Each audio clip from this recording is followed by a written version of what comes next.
Boom, boom, boom, boom, boom, boom, boom, boom, boom, boom, boom, boom.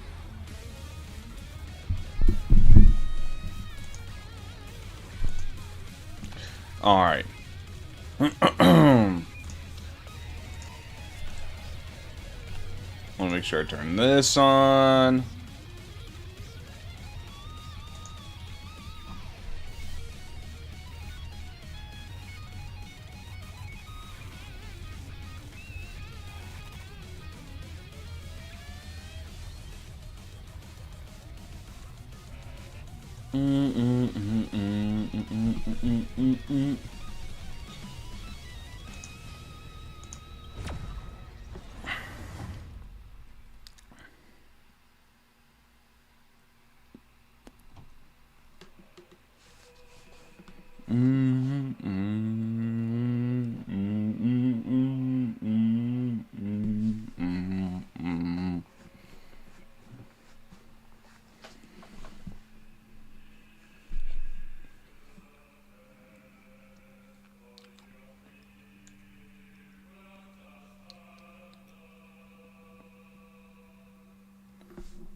Galaxy Rangers.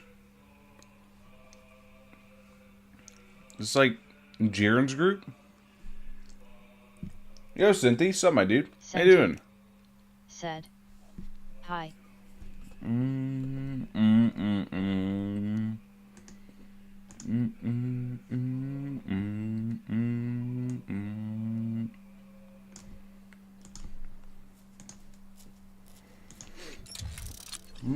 Boom, boom, boom, boom.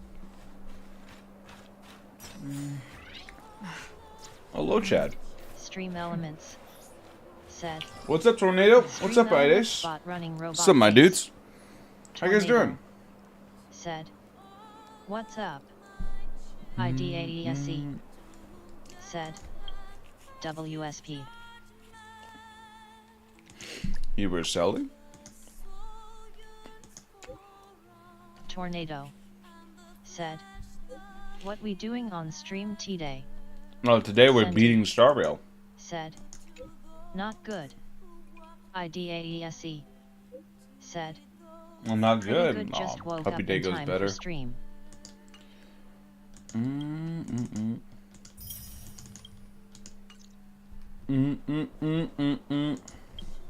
Well, welcome, dude.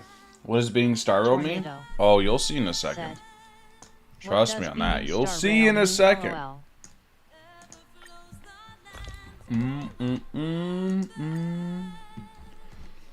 Walk free. So give me 1 second. You'll see. All right. Tornado said, did you full clear mock? No. That's not beating Star Rail. That's beating MOC. No, we're beating Star Rail. Oh, yeah. We're beating the whole game, dude. Mr. Otake said, nice, I got a stream to listen to while cutting the grass again. What's up, Eli? IDAESE said, how does one beat a gacha game? Oh, it's very simple. You just no longer need the gacha. Tornado. That's it. Said, technique twice. MBY, you just have really insane luck and get these 6 and 6 pulls. No. Just watch. Don't worry, I'll show you. I'll show you how you beat Star Rail. Tornado. We gotta do 2 runs first. 7. You'll see. We're gonna have Star Rail beat here in a little bit. Time for a buzz. Gale Force. Hi. To the clock. Help me, Mr. Spora. Eliminating front. Mission command. Mission command. Stay back, Clara. Gale Force. Tell you this much. Without double XP, without the 2 times XP event going, there's no way I could do what I'm going to do today. Time for a fun. There's no way. The dead return. Are you rushing command? Time for a fun. This is double speed. Eliminating. These fudge bounties are delicious. Gale force. Time for a fun. Absolutely yummy. Tornado. Set. You maxing everyone level. Mm-hmm.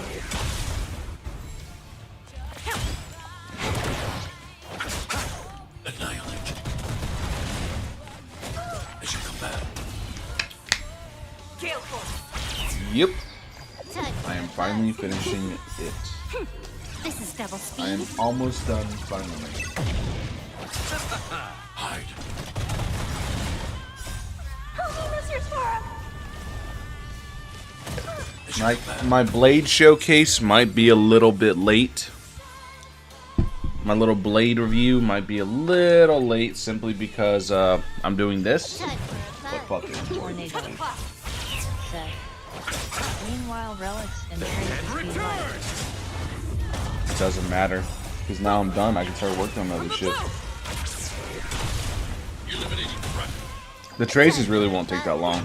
This was the hardest part. Gale force. Someone's gonna be like, the traces take the longest. I'm not doing 10, 10, 10, 10 on everybody. It's fucking wacky shit. Annihilate. Definitely not doing that. Techi cast. Set. Max levels. Mm-hmm. Gale force. The dead return. Gated by Echo. Oh, you get plenty of Echo. 10-10-10 is gated by Echo. Hide. You get plenty of Echoes. Help me, Mr. Sora. Are you rushing command? To the clock. Time for a fun. Annihilate. Tornado. Set. Gale force. Also the Destiny track. Boom. Train Those, I don't know. I haven't really been using them, so I don't know. 5 I don't know where they go. useful crown traces. This is double speed. I need to be brave. Hide. Take that, Clara. Boom, boom, boom, boom, boom, boom, boom, boom, boom, boom, boom, boom, boom. Not me maxing my healers basic for no reason. Dark Revolt. Set. Take that, Clara. Clara Supremacy. Take that, Clara. Spirit never dies. Gale force. Trying to do something Tornado. very specific Time for here. a fun. Set. You chose Do you think they'll release new Herta cones? I'm not afraid of you. Eliminating threat. I gotta try to do this. The dead return. Kill, kill, kill. Do it. Yeah. Do you think they release new Herdicones? Eventually, yeah. Alright, one more. Time for a fun.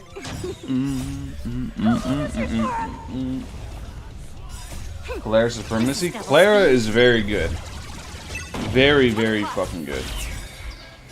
Boom. From the blue. But theory crafters hate Clara because she's inconsistent. She's very content dependent and enemy dependent. Gale force. Theory crafters don't know what to do with her.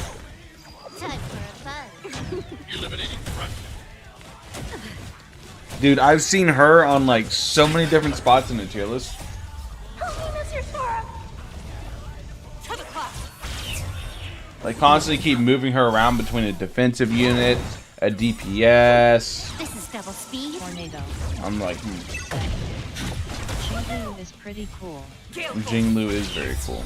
Moon Lady is very, very, From the blue. very nice. Time for a fun.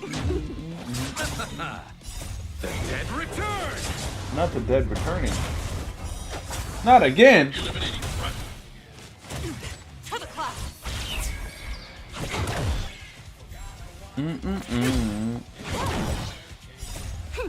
This is double I remember speed. last time Dead returned. Back in 2006. Gale force. Boom. From the bow. Kafka's light cone any good? Tornado. Said, Time for a fun. is Kafka's light cone any good? Let's find out.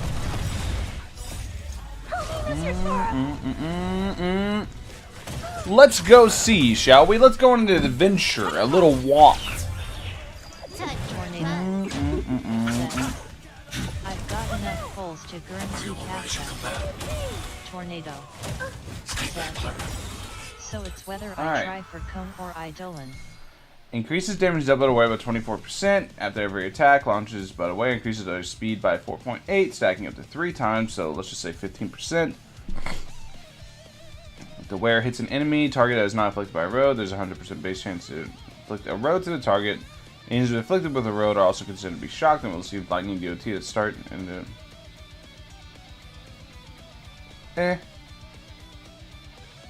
The main takeaway of this is 24% extra damage dealt and 15% speed.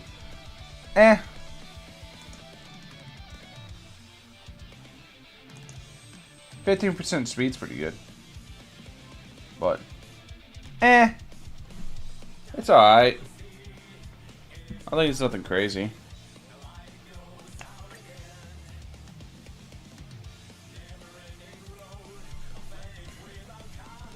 Alright. I gotta record this part. Tornado. Alright, guys. Said, but wouldn't Kafka want to move like last? No. Yes and no. But, Tornado. pause. Hold After that the thought. rest of the team applies their dot. It is time. It is time. Hopefully. It is time. No, it's not time. We gotta refresh more. I'm not stopping till I'm done with this. Go, go, go, go, go, go, go, go. I am finishing today. I refuse to not finish today. Alright, I stopped the recording. Alright, now we go back to talking about Kafka. Can I have fun So the this way time? Kafka works, right, is you want her team to go first with Sprightly Von Whack. It's why I use Sprightly Von Whack and basically the whole team.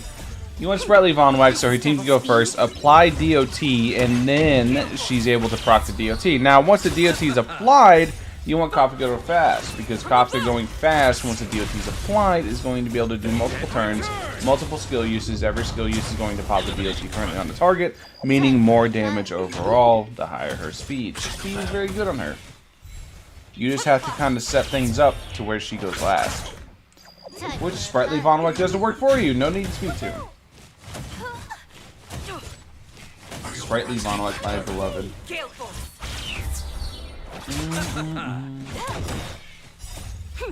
This is double speed.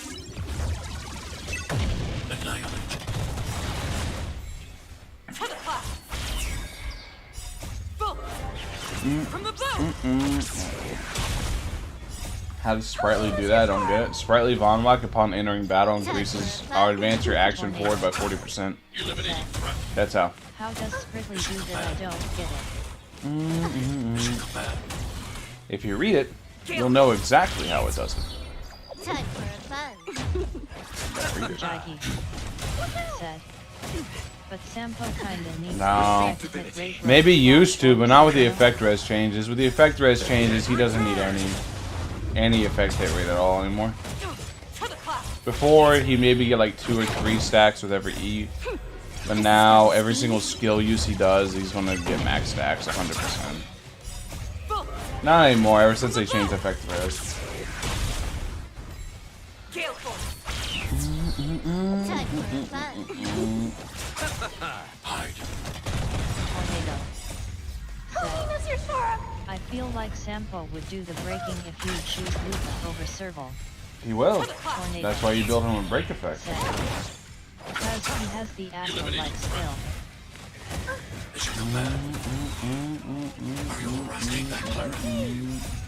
Holiness, your Sora! Gale Force!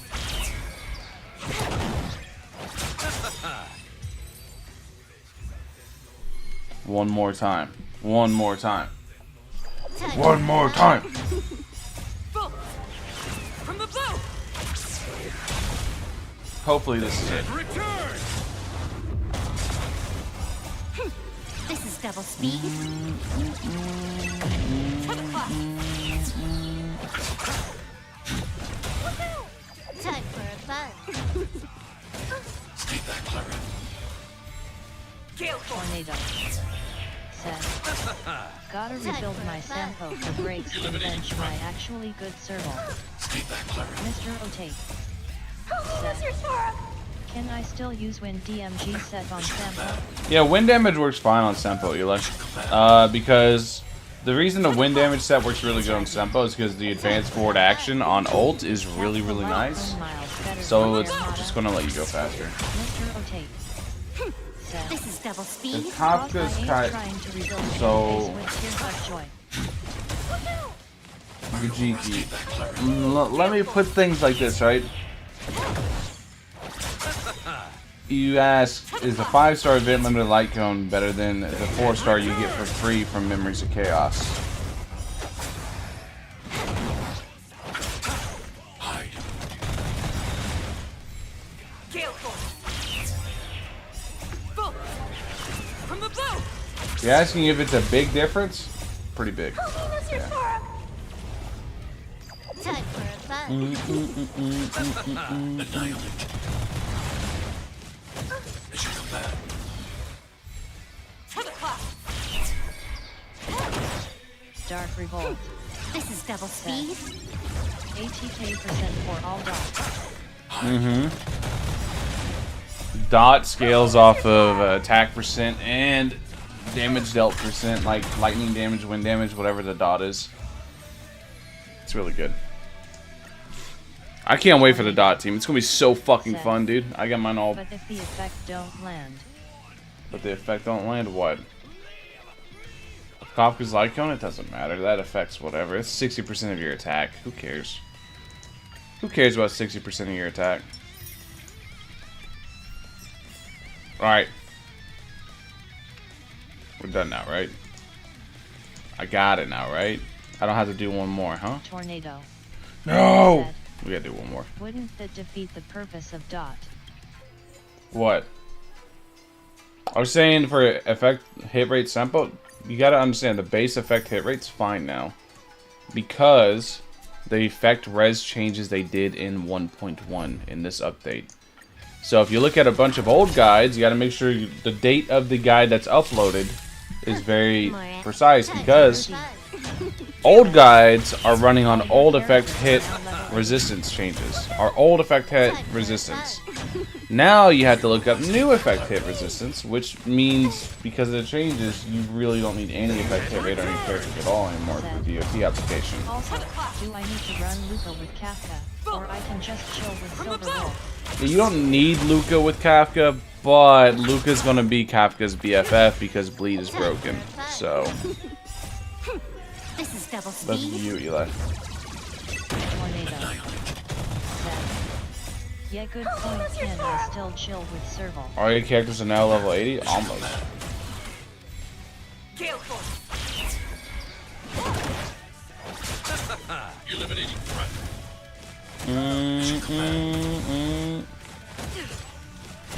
Stay back, Clara. To the clock.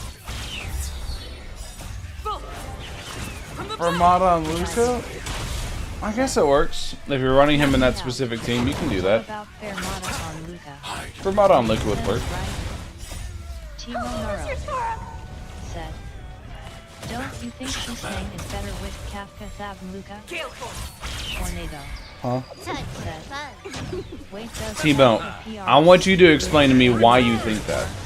Because I definitely don't. So, you are the one that presented the question. So, you need to convince me why you think that. To the clock. Because I definitely don't think that. This is double speed. Does Kafka prog Bleed the same way Bleed works? Yes. Kafka will proc. If Luka does a break, he'll apply 2 different sets of bleed, and he's going to be able to. Kafka's gonna be able to proc both bleeds. Help me, Mr. Sora. What's up, Lee? What's up, my dude? How you doing?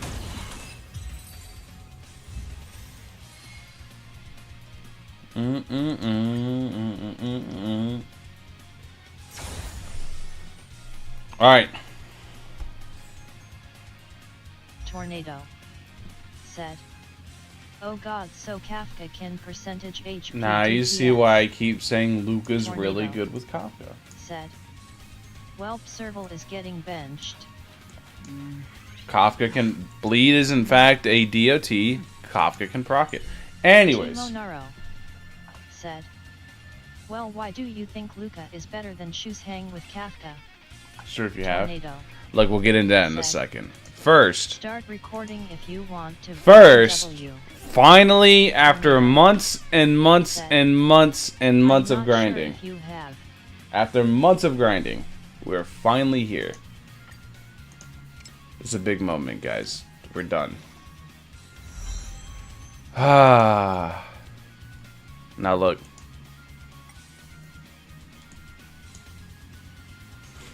I finally did it. I've achieved something. I don't know what yet, but I achieved something. GG.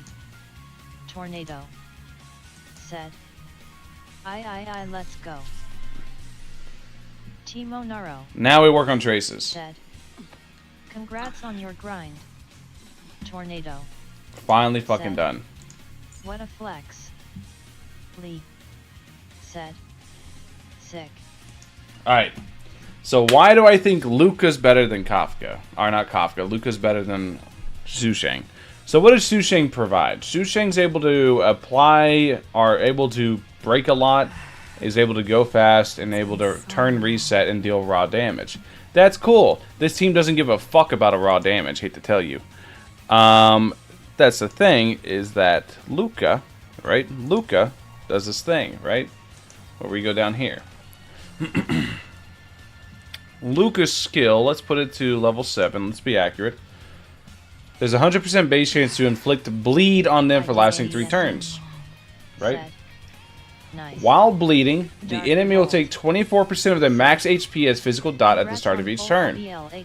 This damage cannot exceed more than 228% of Luka's attack, which is why you build a shitload of attack on him. But let's go ahead, let's go to enemy creatures. Alright. Antimatter Legion, sure. What is... Here we go, Trampler. Right? Level 90, because MOC. That is 242,000 HP. So 24% of that a turn. So let me do something really quick. Bring out the calculadora.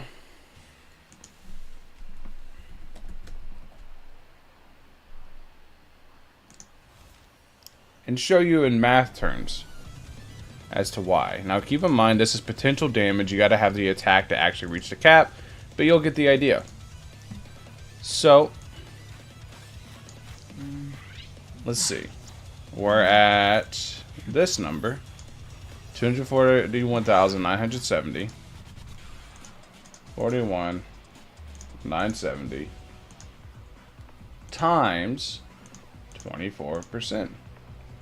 Equals 58,072 per proc. Now, keep in mind, Luka himself, on his talent, with his enhanced damage, he can proc his own bleed on his enhanced basic. Kafka can proc Luka's bleed. The enemy will proc Luka's bleed. Everything's going to proc Luka's bleed. If you happen to get Luka to E6, every single hit of his enhanced basic also procs his bleed. Basically, we can like 5-tap anything. Theoretically, yes, there is the attack cap to worry about. You gotta remember, the damage can only go up to 228% of his attack. But TLDR, motherfucker Sushang, because Luka does this right here. he can apply bleed. This is not even counting the actual break effect of bleed. If he's able to break, right? Like, we don't really plan on him breaking, but if he does break and he applies bleed on break effect, that's 2 different percent HP sources. Because this will be a different stack than break effect bleed. Because break effect bleed is not dependent on attack. It's dependent on the level versus the toughness of the enemy.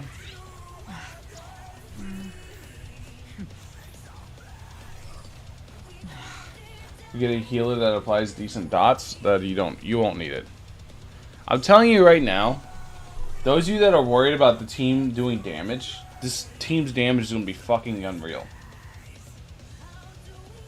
Physical attack bonus affect bleed more significantly than pure attack. I don't know. But you want a lot of attack because of the way this works. Because of the way this caps out, the more attack you have, the more the bleed's going to proc. Because the damage is there. Okay, so it's like, for example, let's say you have like a safety deposit box full of money. You are currently like 12, right? And you can access it when you're 18. So there's a safety deposit box. You know it's there. It's full of a shitload of money. But you can't touch it till you're 18, right? That's essentially the situation you're in with this. Is you have all this damage. It's there. It's already in there. You're just capped out. You can't access that damage until you get the attack high enough to actually reach it, right? Break effect Natasha? No. It's been so long. Don't run break effect supports. That sounds terrible. But this team's damage is going to be absolutely wacky. Anyways, don't mind me.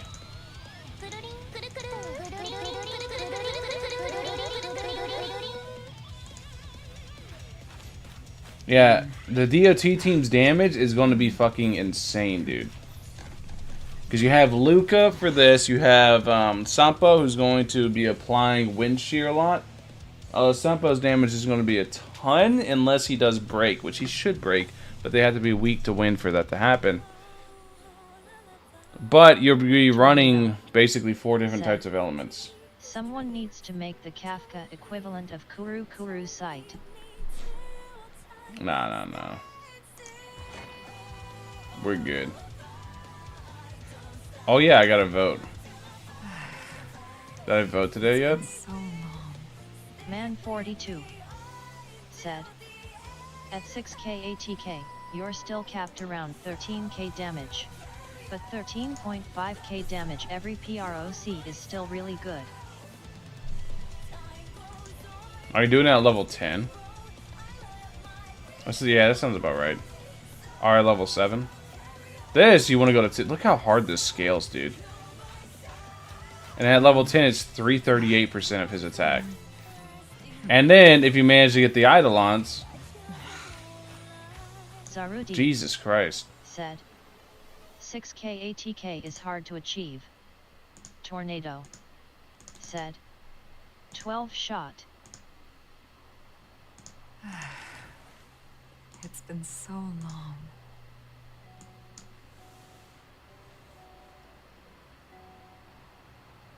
That's pretty good. So this isn't counting break either. 6k attack is hard to achieve? Not really. Not as hard as you'd think. Look. She's at, what, 3100, right? With just boots and a rope. Tornado. And the boots are fucking 4 stars? I shall pray hard for E6 Luka and Kafka. Like, look, crit damage, physical damage, attack. 6k sounds pretty doable. Over 6k, you're kind of pushing it. 6k sounds pretty doable, though.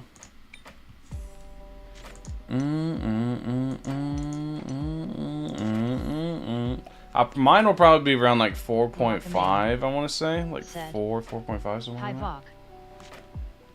What's up, Locha Main? What's up, my dude? How you doing? I still gotta level this up.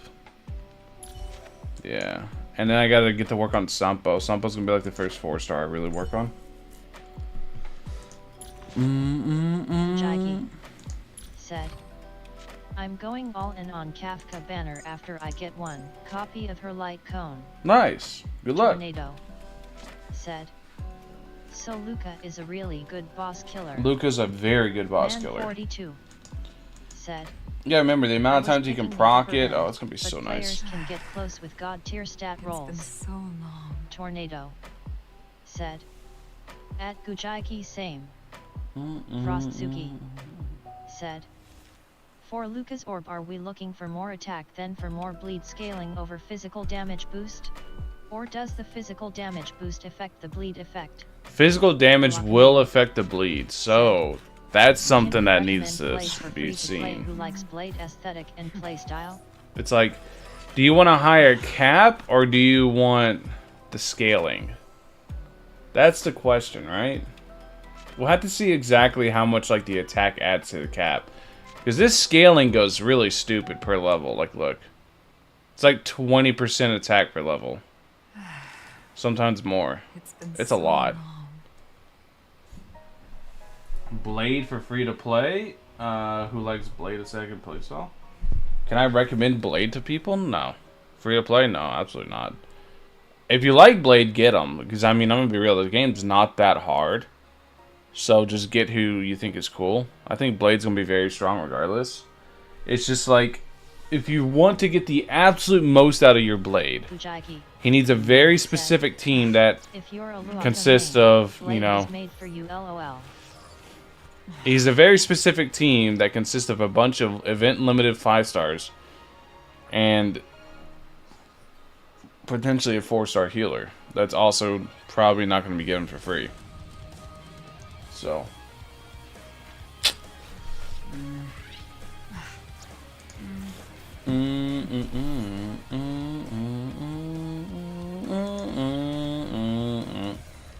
I can't exactly recommend Blade for free to play because of how specific his team is to get the most out of him. But if you just think he's cool, fucking go for it. What's stopping you, dude? Oh no, I can't full clear MLC. Oh.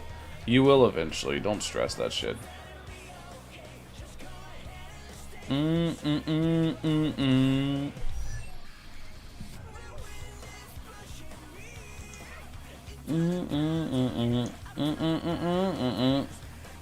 What's I gonna do now? I already knocked out all my weekly shit, I'm pretty sure, yeah.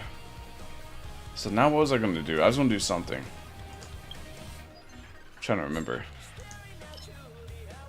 Tornado said, how long does it take from 65 to 66? A long time. Luka main Long enough to where I don't pay attention. should free to plays up characters to 80 and up traces to level 10? Traces to 10, I don't think so, but I think it's perfectly fine to get a character to 80. I don't think it takes that long. Takes maybe like, for free to play, if you're doing no resin refreshes at all, like no fuel refreshes, maybe like 3 to 4 days per character to get from 70 to 80. Maybe. Traces, I think you can stop around 477 and be perfectly fine on your character. I don't think you need to go beyond that. Or 4777, I gotta remember there's a fourth one. I think that's perfectly fine to be there. I don't think you need to really go beyond that. I think that's good. So, you can save a lot of resources like that free to play. Because a lot of your resources, a lot of the ingrained grind people are bitching about, in my opinion, isn't the XP. I don't think XP is as bad as people make it out to be. I think it's mostly the traces. I think the traces are bad, but only if you're going for very high investment. Because, like, look, let me show you. So, if we go Ascension Planet, you can see this Ascension Planet here right now. It wants 1758.15, right? 1758.15. So now, let's go max. Actually, let's just make a new one. Alright, add character. Let's add... I don't know, Yang Qing. It doesn't really matter. So, save. So we're at 17, 58, and 15, right? That's how many we need. If we fully max a character to get them fully done, it goes from 17 to 139, 58 to 69, and then the 18 is whatever. You get the idea. It's a lot. I am Adrian. Said. I've ran out of credits, loudly crying face, but it's actually not hard to get it. Ujiki. Said.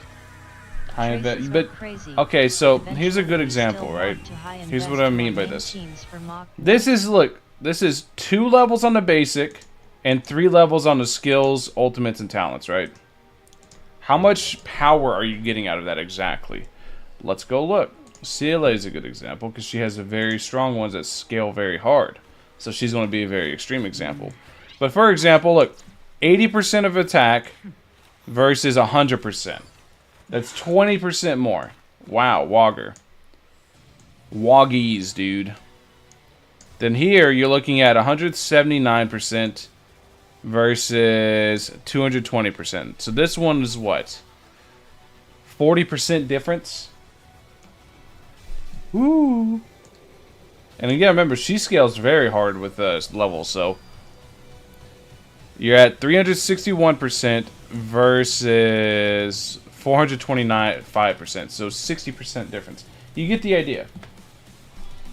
It's like it's a good number, but at the same time, is it worth fucking? What even is this? It's like what, 10 times the amount of materials? 8 times the amount of materials. My sealed talent 8, skill 8, ulti 8. This is 8 times the amount of materials to get it from 7 to 10. Max investment's no joke. It takes so fucking long. It takes so many resources. Look at the difference in credits too, right? 3.9 million, 1.5 million.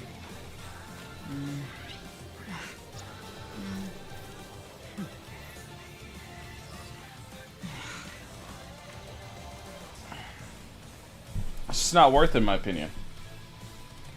It's really not worth it. I am Adrian. Said. Loudly crying face.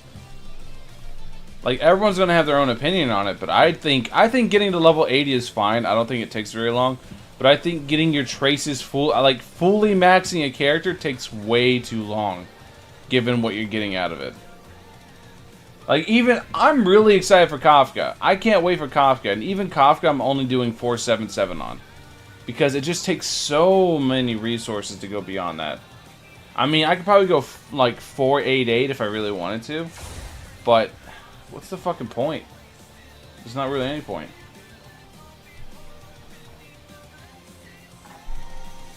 Tornado. Said. I find it really funny purposely playing underleveled. Playing underleveled makes the game really hard because the way the toughness works, the way toughness scaling works, you can leave your supports and stuff underleveled to save materials, but you really want your damage to be leveled or your breaker to be leveled.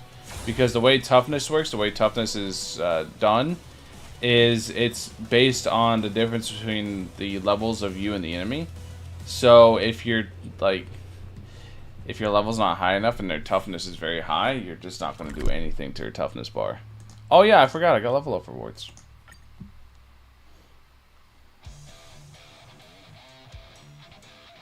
So it's like, yeah, that works, but at the same time, it's just... Mega LOL. Said. What do you think of Fush Yen?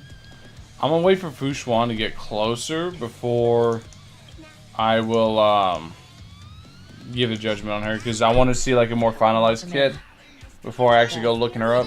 Bok, have you done some research on Tingyun? Why the hell the enemy's targeting my Tingyun? Tornado. Said. And why the hell the enemies are targeting Tingyun? Unlucky, that's how. Which is really funny considering my friend who has higher level characters is struggling. I am Adrian. Said. Mine team is 5888 except Natasha that I'm working on. 588 is fine. It doesn't take that much more resources than 477, but Beyond that, still a lot. Doesn't matter that anyway. Sin She laughs like Timo. said, I need to prioritize relics instead of traces, but there's something about maxing out a character that really makes me obsessed even though it's not very effective. Luka said, Ting Yun have high taunt block. She has the exact same taunt as all the other Harmony and Hunt characters, which is 90. She has the exact same aggro value as all the rest. The characters with the highest aggro value are Preservation at 150 with Destruction at 125. Then beyond that, everybody else is at like 90, I'm pretty sure. Let me go see.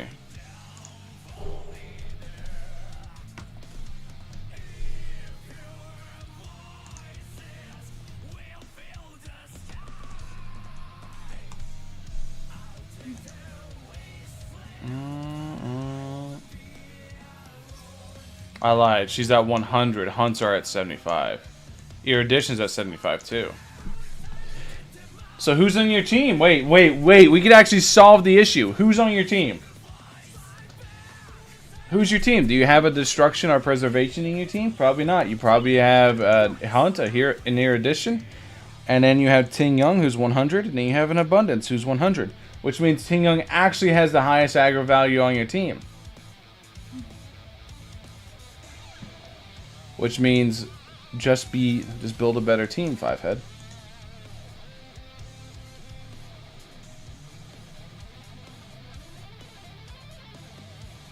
This will actually make a funny little video. Well, secret aggro value now. This will make a funny video. I'm gonna title the video "Why Your Ting Yun is Attacked So Much."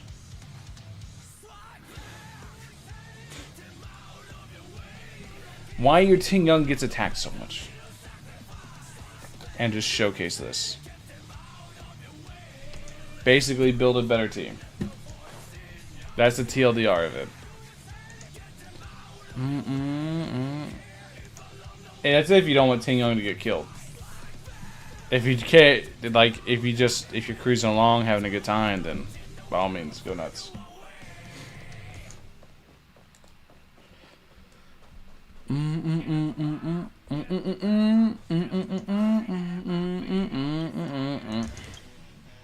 Guys, want to see? Are you guys excited to get to level 70? Look, level 70, I get 1 warp or 1 star rail pass, and that's it.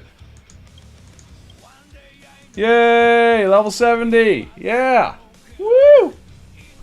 Can't wait! Level 70! Oh, I'm almost like, once I get through the traces to get everybody 477 is gonna be so fucking easy in comparison to what I'm doing. Oh, I could stop refreshing soon. Ujiki said, build Tank Yun, she doesn't need full attack set. I am Adrian said, my SW gets attacked less than my serval. Tornado Nihility has high aggro value, right? How Yeah. Burnout gets hard targeted. Dash. Timo Naro said, don't forget you get 1 fuel at 70. Don't forget your 1 full fuel at 70. At that point, I'm not gonna need it. I'm gonna be real. At that point, fuel's gonna be for farming relics, because we're getting there, dude. We have, how many traces do we have to get? We have to finish. IDAESE. Alright, that one's done. Yes, So- Nihility has 100. Then we have to get this up. 477. You're done. You're not. You're done. You're not. You're not. SS Nobody. You're said, done. What's up? You're not. You're not. I think I basically have everybody to go through. Why is Sampo closer to being done than anyone else? Oh yeah, Sampo, you're March. I thought I was looking at Sampo. Which means I could do this. Why I have so much of this? I don't know.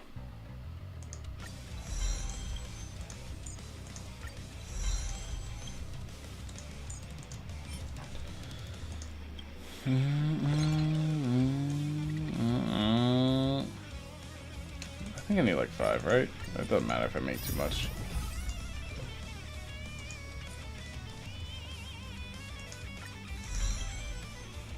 There we go. March is done. Sampo Koski. Yeah, you got a ways to go. You got a ways to go too. Dude, there's so many nihility. You got a ways to go. Yeah, yeah. Basically, everyone down here has a lot of work to do done. Why is Hook almost done?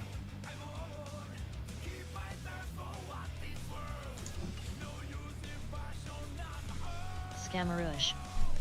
What's Said, up, nobody? So, my dude. Any clue what substats may Kafka need? Air? Break effect? Effect res? So, HP with % Kafka or substats, or not die. you'll just want speed, attack percent, break effect, effect hit rate. Yeah, stuff like that. Just utility shit. Because even though you don't want to focus break effect on her, because it's not like a good main stat to really focus, if you do happen to get some break effect as a substat, and you do break with her, you get some value out of the shock that goes down. It's better than that than, you know, having crit rate, crit damage that you're just not going to fucking use at all. Or HP or defense or whatever. Which is why, like, whenever you're like looking at Kafka's relics, they're always going to look weird because they look like this. See, this is a pretty good piece for Kafka because these two lines, right? This is essentially your crit rate, crit damage.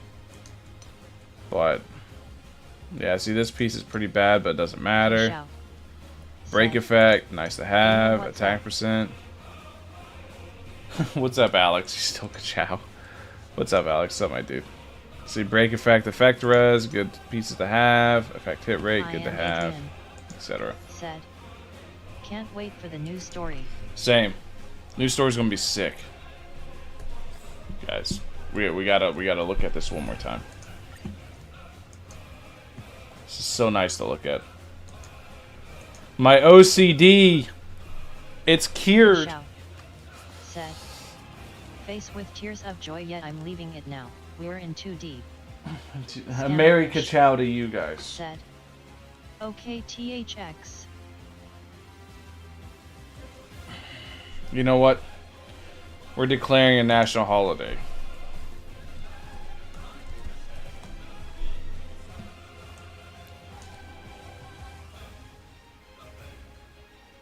We're like a month late, but Merry ka-chow, guys. What's up, Nat? What's up, my dude? Said, you hello. Wait, every Cars movie's come out in June. We're gonna call it Kachoon.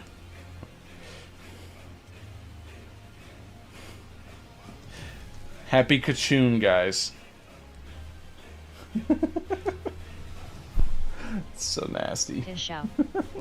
Said, hey Nat. Kishow. Said, knew we're late.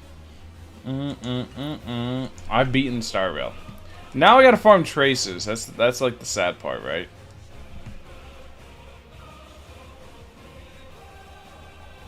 So, I think Blade's gonna confuse a lot of people because he's not gonna come out of the gate really Yeah. strong. I think he is strong though. Said, I don't know. He has a lot of percent HP. face with raised eyebrow, face with tears of joy.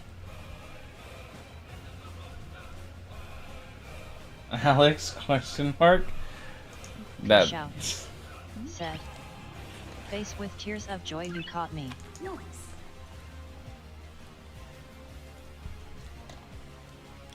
Dude, that's Lightning McQueen. It's not Alex. Ka-chow.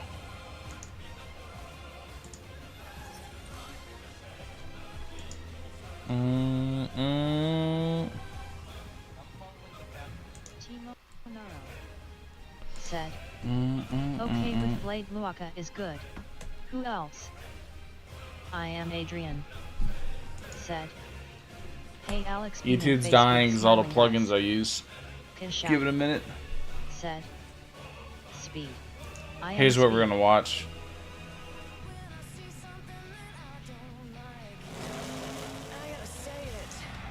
Kishao said. Hi Adrian. Waving hand, medium light skin tone. My computer's crying because this. Yeah. My computer's crying because all the plugins on YouTube.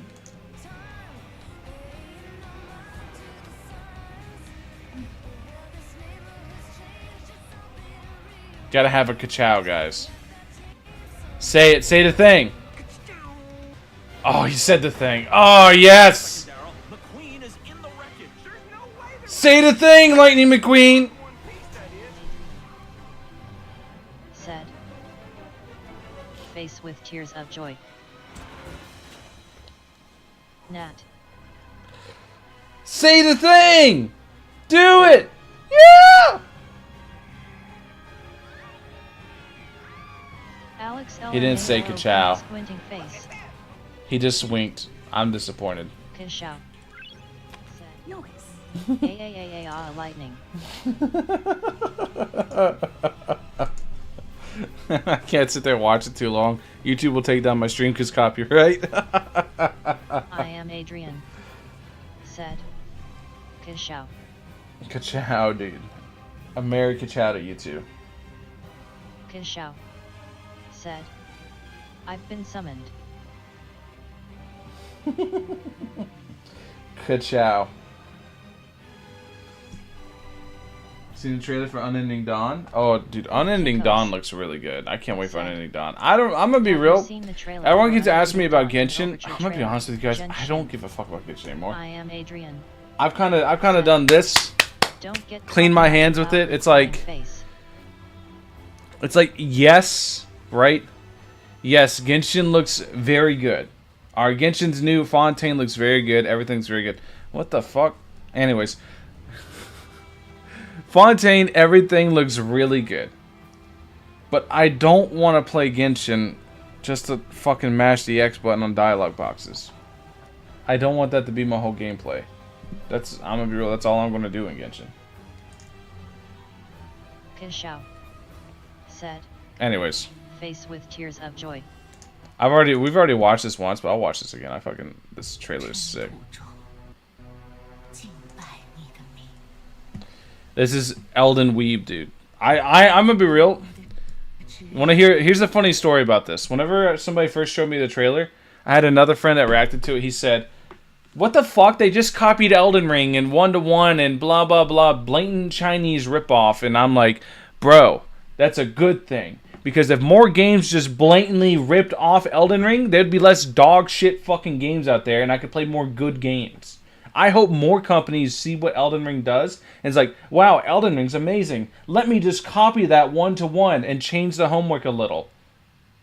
Let me do that. Because then the games will be good. SS Nobody. Said. Elden Ring is pog. Keep copying Elden Ring. Do it. That's more good games for me to play.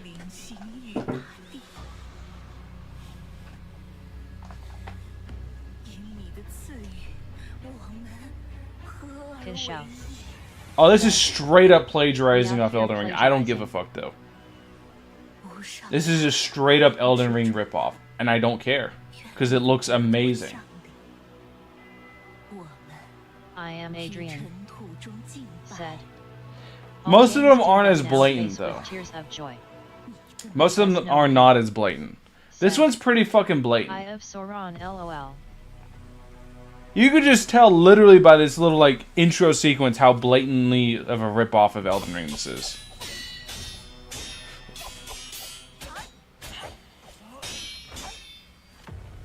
Why is the quality so poopy? It's poopy for me. I can only imagine what you guys see.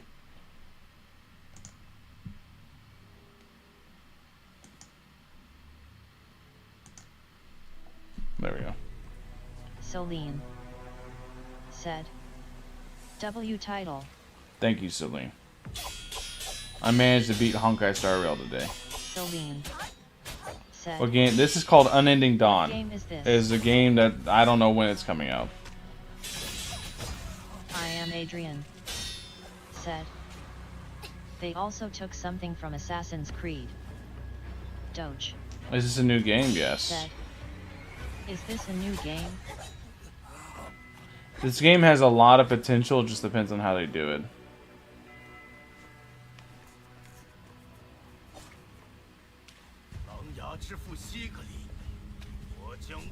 Celine said. That sword looks so food, oh my god. Celine said. It's on Unreal 5, so everything's gonna look really pretty. Kishao said. The Forbidden Snack.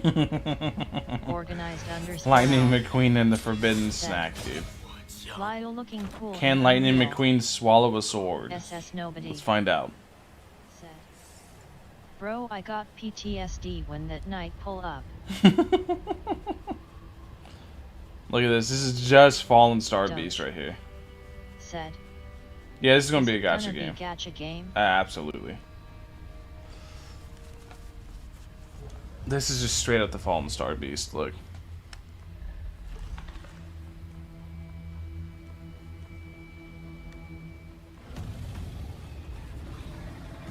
Kishao said. Looks amazing though. This is what I meant by they blatantly just ripped off Elden Ring. Celine Like, very blatant. said. But I don't care. Art. I don't care. SS nobody. I want more games to rip off Elden Ring. Elden Ring's a good game. Dozer dog. I am Adrian. Said. It's the Eclipse. Is that a black hole GG? If anybody's ever seen Berserk, that's the Eclipse. Said. Would be better if I could wield 3 swords. Organized underscore owl. Okay, Zoro. Said. True. Man 42 said. Imagine being upset at getting more Elden Ring. Couldn't be me. Yeah, no, I'm always down for games that copy good games.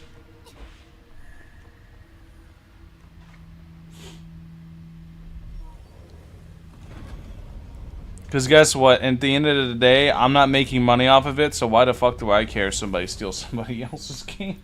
I don't fucking care. Organized Just make them underscore good. owl said.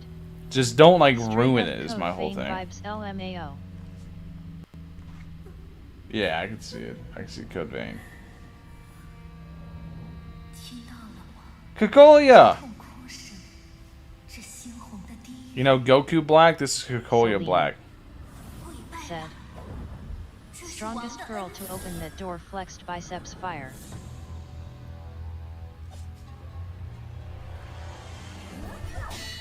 Not Kokoya. I keep So saying LMT. Kokoya. La Senora Black. What game is that? This is called Unending Dawn. Said. I keep calling La SS Senora Senora. Kokoya. You know, this is La Senora, absolutely. SS nobody. Said. I bet she have a nice personality. Doge. This music's nice, dude. Is gacha game gonna occupy the entire gaming industry? Yes. They make too much money. The future of video games is free-to-play gacha games. Once HSR loses the fun aspect, likely soon, which game will you play? I'm not Until ever Dawn leaving will take Star at Rail, least a year to unfortunately, come for out, and people Wuthering who are Waves getting is bored 6 of it. months away. I genuinely am never abandoning Star Rail. Want to know why? Said. Because days like today, where I've actively played Star Rail maybe 10 minutes, and now I'm just doing other things. Star Rail just open in the background. Inspiration. I actually enjoy that. I don't want to play every day. I mean, there's times when I want to play Star Rail, but I can't because I'm out of shit to do. Which is whatever. This is obviously just a Melania fight, by the way. I don't know if you guys have caught on to that yet. Melania. Organized underscore owl. Said. I haven't started Star Rail yet. Melting my laptop isn't fun lol. I'll wait for the PS4 release. Mr. Otake. Said. I love Star Rail as a side game, Well, dude. they I think both it's fun. won, so you ain't wrong, shrug. I literally hop on Star Rail like 10-15 minutes a day and Said. clean my hands and wait for more updates. Man I like 42 that. Star Rail respects my time. HSR is the best. Does that mean side go game fucking ever look made. for chess for It's 20 only hours? disappointing if you want it to be more than a side game. Doge said. It's a painted world. Celine said. No, the thing is with Genshin, so here's the difference between Genshin and Star Rail, right? Here's the difference between Genshin and Star Rail for me. Genshin, I had expectations for. With Genshin, I had expectations that they were going to improve the game and that they were going to do something and do all sorts of shit with Genshin, right? Pretty sure you said the same for Genshin. We know how that went.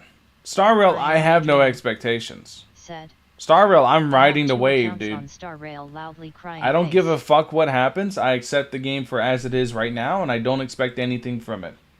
That's the difference between my experience with Star Rail and my experience with Genshin. That's why my experience with Star Rail has been overwhelmingly positive in comparison to my experience with Genshin, which started positive and then got extremely negative very quickly. I'm never really going to have the same negativity about Star Rail because I never have any expectations for it. At all. I don't have any. I'm just here for the ride, dude. I don't give a fuck what they do.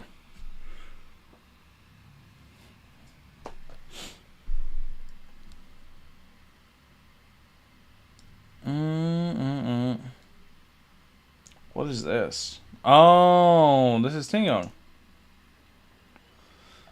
Customers are always welcome. Let's be friends, shall we? Evil's begun. 1,000 wonders to raise your spirits.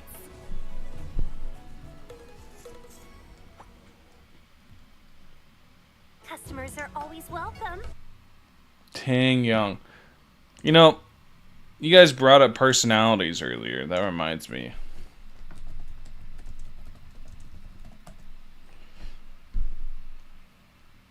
Let's see some...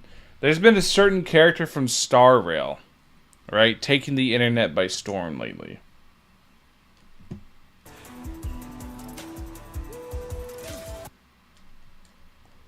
Kishao said.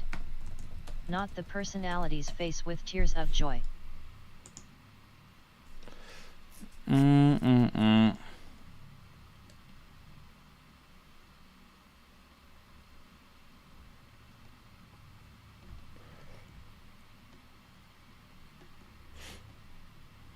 I gotta find it.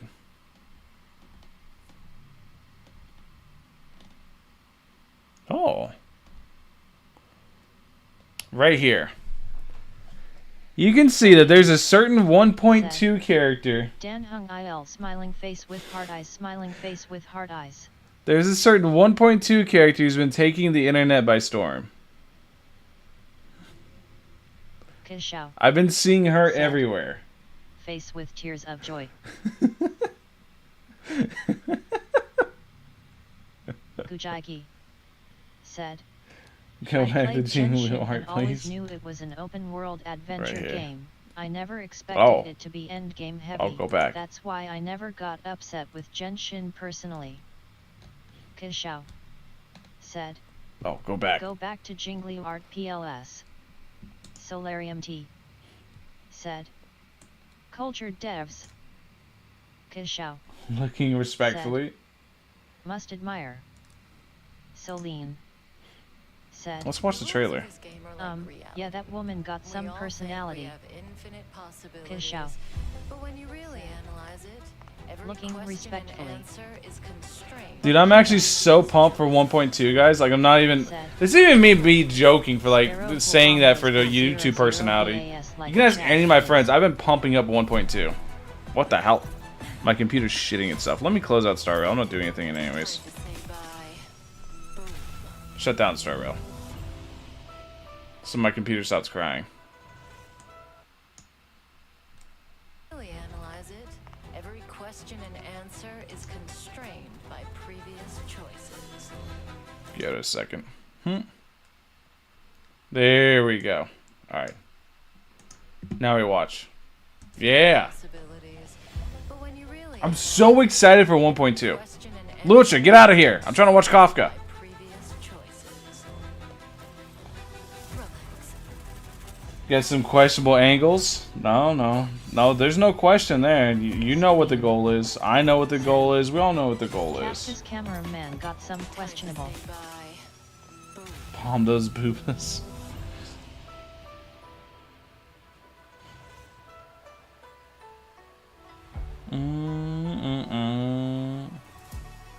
New areas, walkies. Said. Marketing. Wait. I just noticed this. Wait. Look. Said. See his feet? $. He's floating on this. Somebody took his model and just stuck him on there. See his, like, you can see right here at the bottom of his feet. You can see he's floating. Said. I'm only looking forward to a cut of Kafka. With her release, my spending ends. Wait, looking good in Star Rail, real. Expectations low for the half-spoiled story. He's floating. Celine. Said. The half-spoiled story? Yeah. Smiling face with hard eyes. I can't wait for the story. Hard eyes fire. I've been staying pretty away from spoilers. I got some stuff spoiled, obviously, but looking good in HSR.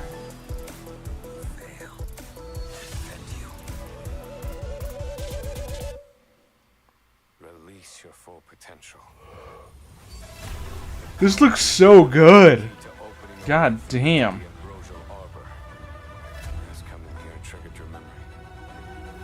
What happens next is in your hands. Here she comes. You and you. All three of you are staying right here. The karma of past lives changed the world of the present. I wish for you to despair, suffer, His shout. crumble, Said. turn on one another. DHIL will be a pretty hard skip. With your own hands. Celine. Said. I understand people spoiling gameplay, but some people spoiled story on YT. Never seen that before, TBH. I've seen it. Book Kikos. Luka! I tried staying away too, but Blade vs Dan vs Yanking and certain Jing Yuan scenes kept popping up. Wanna know who Luka is?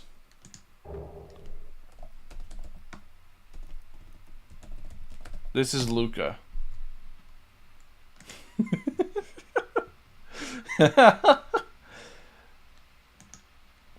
If Doomfist was, what are the Bellabogs? They're like Germans, right? If Doomfist was a very small white German, this is Doomfist. Harrieth.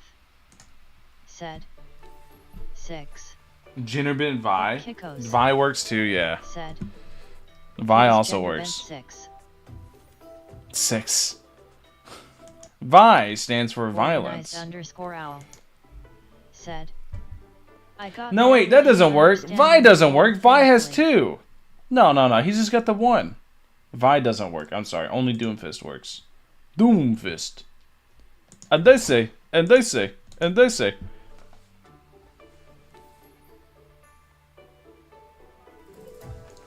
Vi does not work. Vi is 2 fists. He has the 1. Wait, let me rewatch these. Because I was like so pumped up whenever this first happened that I didn't really pay attention. Let me see. My main. Now you can play your main in Starville. Book Kikos. Look, it's Doomfist. Said.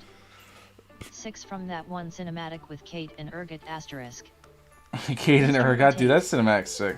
Said. Okay, Tales of Fantastic. My main. Crisis on the Lofu has subsided, and stories of the feats of the Nameless can be heard on every street corner. The storyteller, Mr. Jing Yan, seems to be interested in your adventure and wants to retell it in story form. Oh, that's right. This is where you just get the side crane and get bust and go kill it. World 7, which...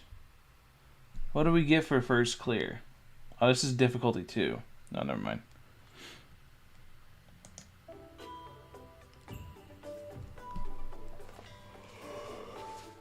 Yeah! New CPU world!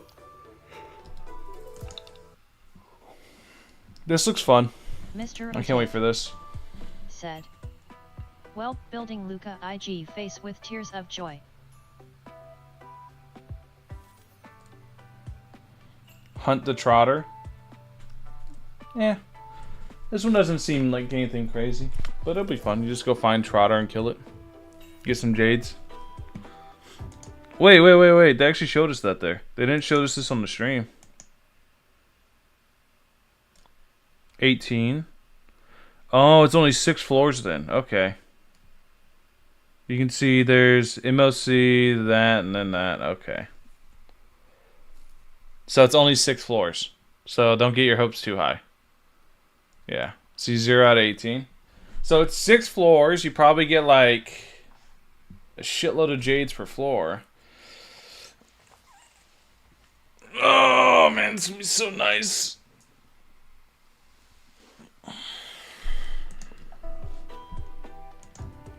What's the level? Level 50? Oh yeah, we're gonna get. I'm gonna get to just smash this thing. You just have to beat the first floor to get your free Yukong, by the way. So as long as you can beat a level 50 enemy, I think you're good.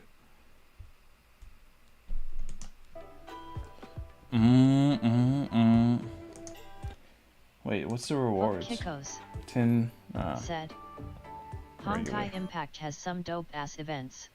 Hopefully HSR will take after it rather than recycling Genshin's bad events. I am looking at you museum event.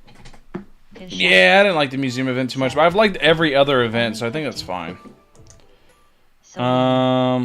Said, these comes my E5. Kishao. Okay, let's see. Increases warrior's crit rate when warrior's crit rate is equal to or greater than a certain percentage. The basic attack and skill damage will increase. This is a good general one. Yeah, this is a good general one. It'll be good for like Yang King and stuff like that.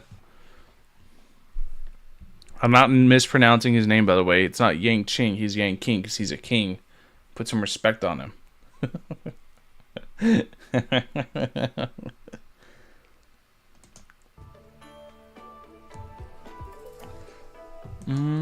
When the wearer's effect res is equal to or greater than a certain percentage, all allies that crit damage increases. This could be good for like Locha and healers.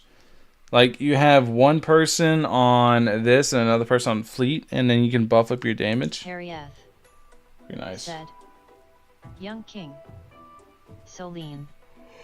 Said, Fire YQ. This one I can't wait for. When the warrior uses their ultimate on any ally, including themselves, speed and for all allies increases for a certain number of turns. This effect cannot be stacked. Basically, you know Asta, right? Asta got simply replaced by a relic set. Because now, instead of using Asta, you could just slap this bitch on somebody that's going to buff your team, get Asta's effect, as well as do this. So everybody that's like, Asta's so good, Asta's so good. Not anymore, because now you can just get a relic set and it's the exact same fucking thing. Increases max HP whenever the warrior is hit or the HP consumed by an ally, including themselves. Their crit rate increases for a certain number of turns. It is stackable. Pretty good. Celine said, It has to unlock unlock speed. You could just stack it, but I don't know about that one, Chief. Could. Man 42 said, or make Asta even faster. Follow, like, listen now, right? What if... Said, I wonder if the Keel 2 PC set effect residential counts toward Luka 4 asterisk LC or if effect residential can only come from relic substats. It'll count. It'll count. So, whenever it comes to like things like that, like planar sets, it counts from all sources. It just depends on the actual depends on the actual stat on the character. But it also depends on how much effect res it wants, because effect res isn't the easiest thing to build. So if it wants too much, because it doesn't give us an exact number, but we can find out pretty quickly, because although Hoyo doesn't like to share numbers, Honey Impact does. So we can find out very quickly the exact number it wants.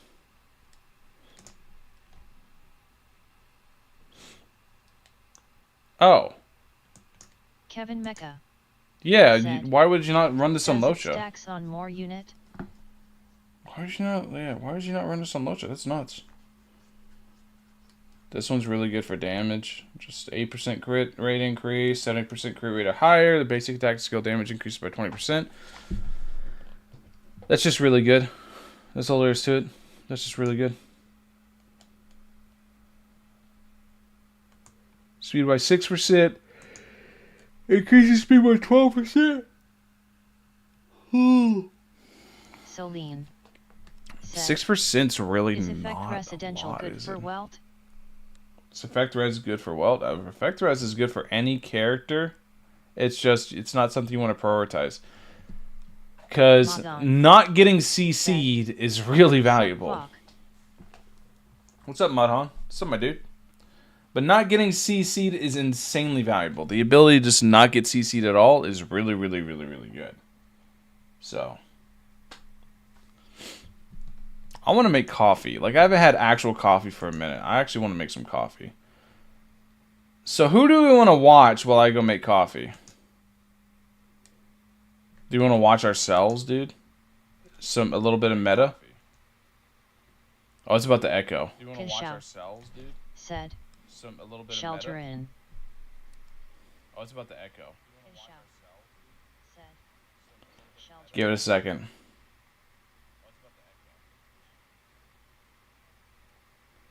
Give it a second. Let me turn on the Shout. music. Said, this is horrifying. Nat. Said, Genshin on some tech Gotcha drama Smack recently channel on if you're Gotcha Smack down. Channel if we're down. Alright. Shout. Said, thanks, I Gotcha hate it. Smack. Celine. What is Said. this? Looping video. Kishao. Said, PLS no. Solarium T. One thing Said, I want to make sure I'm vividly clear. reactions be You like. guys have my gratitude for Celine. having my back in this Said, So, so cool. Nat. I need context first. His second post. Ladies and gentlemen, welcome back to another video by yours truly. We got ourselves a bit of a situation here. Nat. A viewer Said, brought to my attention on one not of his my last previous video videos before that this. Mr. Tectone Nat. reacted to one of my Said. videos live on stream. Yes. Moments Celine. before the 1.2 Said, live stream. He also he's had such a giveaway cool in guy. his title, which means he attracted a much larger audience, probably than normal. I have no idea. I wasn't in the stream. But I would like to assume 10 minutes Nat. before the 1.2 live stream, Said, he had a big audience in it. love this thousands of dude's people. content FR. And, Dude seems like a nice the guy. problem here is when I went to the video, I interpreted it as a bad reaction. He reacted to my content and viewed it as negative content. Now I'm gonna explain all of that here in a bit. I'm never one to not provide context. You always got to do that. But the thing is, the guy who told it to me, he didn't even convey whether it was positive or bad. He just simply stated, "Hey, Tectone reacted to one of your videos this morning." Of course, me being a Honkai Star Rail creator and Tectone being one of the biggest creators in the community, of course I'm gonna go check it out. Like, well, okay, was it good? If it was good, cool, bet. If it was bad, well then I might have to address that, which I am.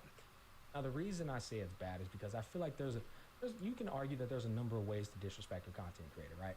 But in my book, the number one or the best ways to disrespect a content creator is to misinterpret their content Let me see. live, or upload it to social media, draw a false conclusion, and or completely, disrespect them or disrespect them to a degree. Now, I'm not talking about the childish ass disrespect mentality that you would deal with growing up in the hood, right? Like, look at it for 1 second. Disrespecting me. Ah! I'm not talking about that. I'm talking about objective disrespect. And I take it upon myself to be fair and objective when I'm saying these kind of things. And yeah, he disrespected me to a degree. But we got to address this, boys. One of the things in the video that was kind of odd to me. Is Much he better. took offense for me paying a gesture of respect towards another creator. Oh, this is going too fast now. Now I can't understand it. Gesture of respect towards another creator. He was talking really slow, and then he started actually talking fast. And I'm like, oh. My ADHD was kicking in really hard. Kishao. Said, Still can't I understand haven't you. seen any of his videos, but I also don't Let me watch turn Tectone. this up, but I gotta turn Celine. you guys off if I do. Said, ha ha ha ha ha ha. Kishao. Give me 1 second. Said. I gotta turn... Zoom. Here, I'm gonna crank this and you guys will see exactly what's happening. Or I need to turn this down.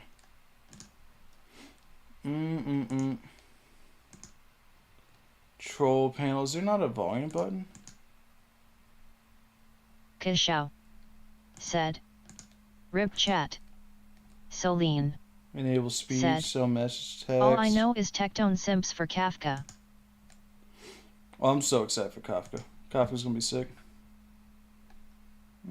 Shad 2 said, this is a 2-part series, don't forget to watch the second Oni after KEKW. Bro, I hate drama. I really do. I'm not good at it. Doesn't at this point. Or me Okay, there we paying go. a gesture of respect towards another creator. Shad 2 said, not me. Senti. And when I heard that, I thought to myself, no way, for little bro, Kafka too. thought I meant that literally, Celine that I actually said, know him in real life. I rather unless he simp for lives under Demi. a rock or has no black friends. I Also don't know, Zombie but for his sake, let's get the said, white translator out, boys, I'm so he late to can know this what I meant class by that. SMH. Nat Mr. Techno, sir. said, On behalf of my LOL client, here, Dr. Alice, Smack, when we're the here to voice translate a couple reads of things so that Kishao, there's no it sounds confusion. like Cat's Now, Yao in, loudly black crying culture, face. You know, different sayings can have many Kishao different meanings. For example, when a black man said, says, are you straight? That I'm doesn't always out necessarily of the mean loop, he's LOL. asking you, are you gay or are you straight? It Kishao could very well mean, are you doing okay in said, life? Or Teaching him maybe fucking you can't Ebonics. you don't with have tears enough of Oh, this is such a petty response. I'm here for it. This is funny as fuck. This is really petty. This is really funny too. He's like, oh. When he says my boy, it falls along the same line of concept. My boy doesn't necessarily mean Celine I know this gentleman in real life. So What it actually petty. means is I like his energy. loudly I like crying his face style. I love with tears petty. of joy face with I like tears that of guy's joy. vibe. He has good personality and good content. I watch him. Now, hopefully there's no confusion here. Anyways, now that we have that misunderstanding cleared up, I thought that was the most little bro energy displayed by Tectone that I'd ever seen. Furthermore, who takes offense to a gesture of respect? It just doesn't make sense to me. I find it odd too because a couple of weeks ago, commented on one of my videos saying, great video, homie, something along the lines of that. I'll be sure to put it in here. What if I responded to that and said, homie, I don't even know you, dog? That would literally have been the same way you tried to treat me in this here reaction. So let's just learn from this, man. Who cares, bro? Like, don't try to separate statuses based off of viewership, subscriber count. Who gives a fuck, man? We're all adults. All right. We all put our drawers wanna on do the this. same way in the morning. Who cares?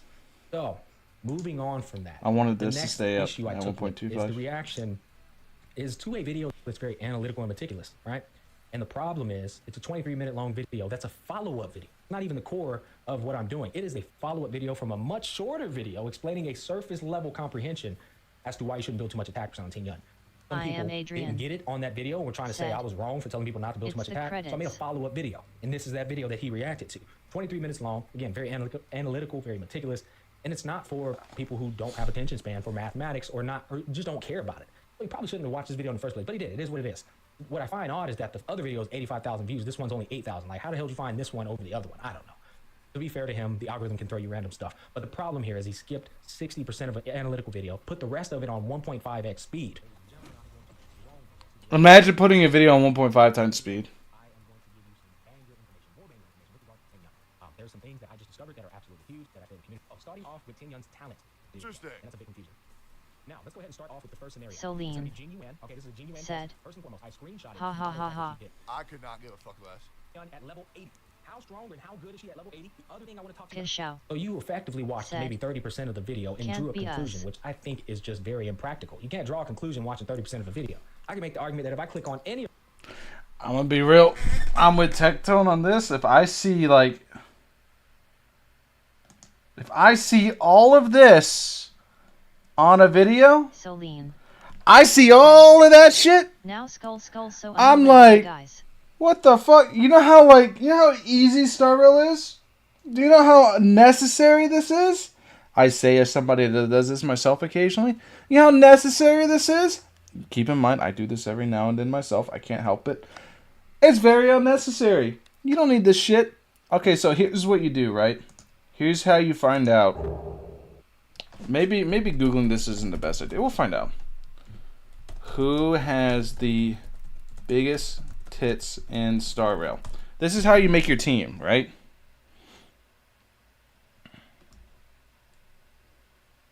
Himiko apparently is number 1. Said, Yeah, we're not "Are you scrolling looking down at Pro?" anymore. We're not Googling that. Celine said, Blade has best. Blade I has am Adrian. best. That's how you make your team, dude. Face with And you're tears good to up go. Natasha You're fucking Kisha solid. Just fucking... said, Face You don't with need tears to... of It's joy. not that hard. You don't need to do that. Kishao. Nat and Himiko, you're halfway there. And Heimko probably.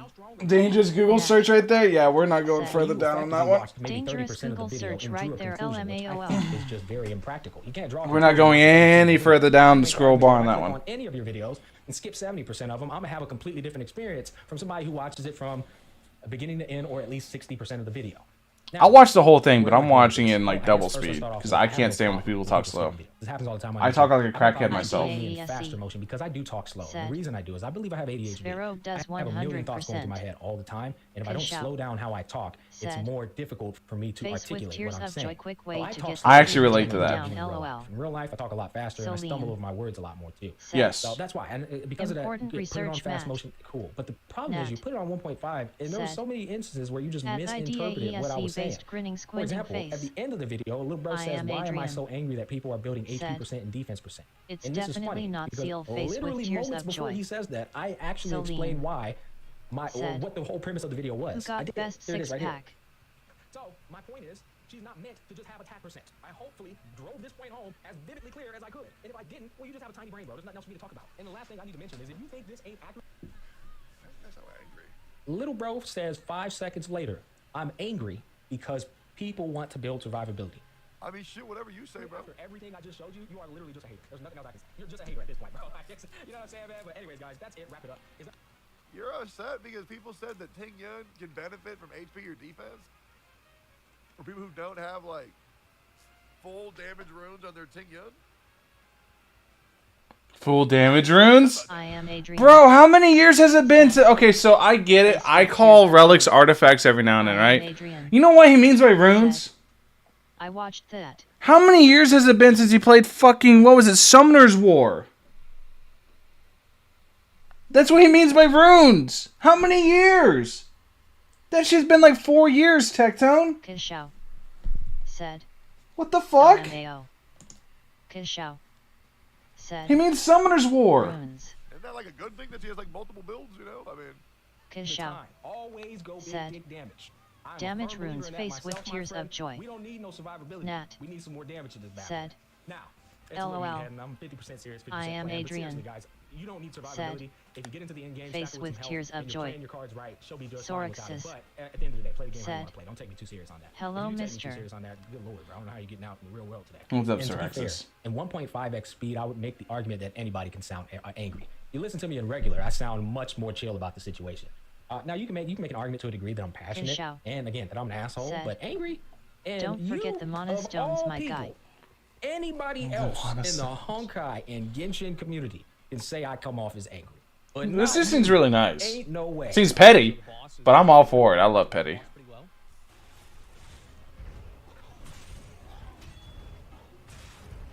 Brother, just let me get to it, you stupid piece of sh...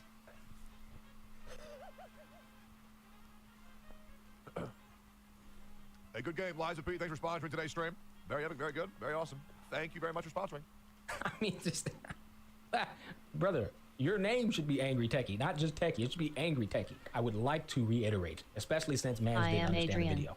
The whole premise Said. of that shit you were watching is to tell Face people, with tears of improve to joy, people, face with mathematically tears of and joy. video-wise. I showed proof that building too much attack percent on Ting Yun literally will do nothing for her. That is true, literally true. I'm not kidding. Whether you understand it or not is not my issue. But my whole video's purpose and the issue I took with people was them trying to argue with me about putting too much attack percent on Ting Yun. Now, when it's all said and done, I have no ill will, I hold no grudges, and I'm not taking this to heart. I did take it to offense because, again, my video was misrepresented. It. False conclusion was drawn off of 30% of consumption of the content, and even that 30% was fucking horrible. But I will say, if you don't like analytical, meticulous content, don't watch my shit. I don't care. I take no offense to that. But if you are going to watch it and then try to make an argument or draw a conclusion, you can't be watching 30% of a video. Man. It just don't make no sense. You painted me out to be some like angry guy when in reality, I wasn't angry in the video at all. And two, if I had any issue, there was a lot of logic and good valid points that drawn into that were completely skipped by you. So it made me just look like I was just some salty guy on the internet when that wasn't the case at all. Now, I kept the jokes to a bare minimum because you didn't really joke about me at all. So we kept that to a bare minimum. Now, the final thing I want to mention is this is not drama bait, clout chase. I don't give a fuck about none of that. I stay in my lane. You can stay in yours. We can continue on. I have no problems. Again, this is just to literally defend myself. I'll be damned. So, TLDR this, right?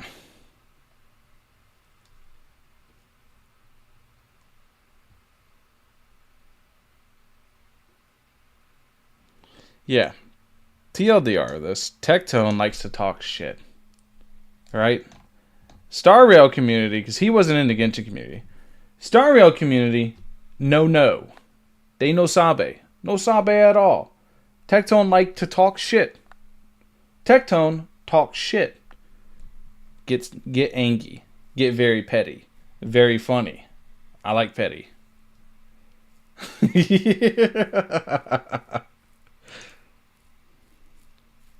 I like petty. Petty's funny. Tectone apologize. Here's my response. I don't think I need to click that. Said. Yet all this has be settled down. Just thought this would be nice to watch while you mature coffee LMAO. Yeah, I don't care about this one. So you guys can watch this while I make coffee. They crying about opinions.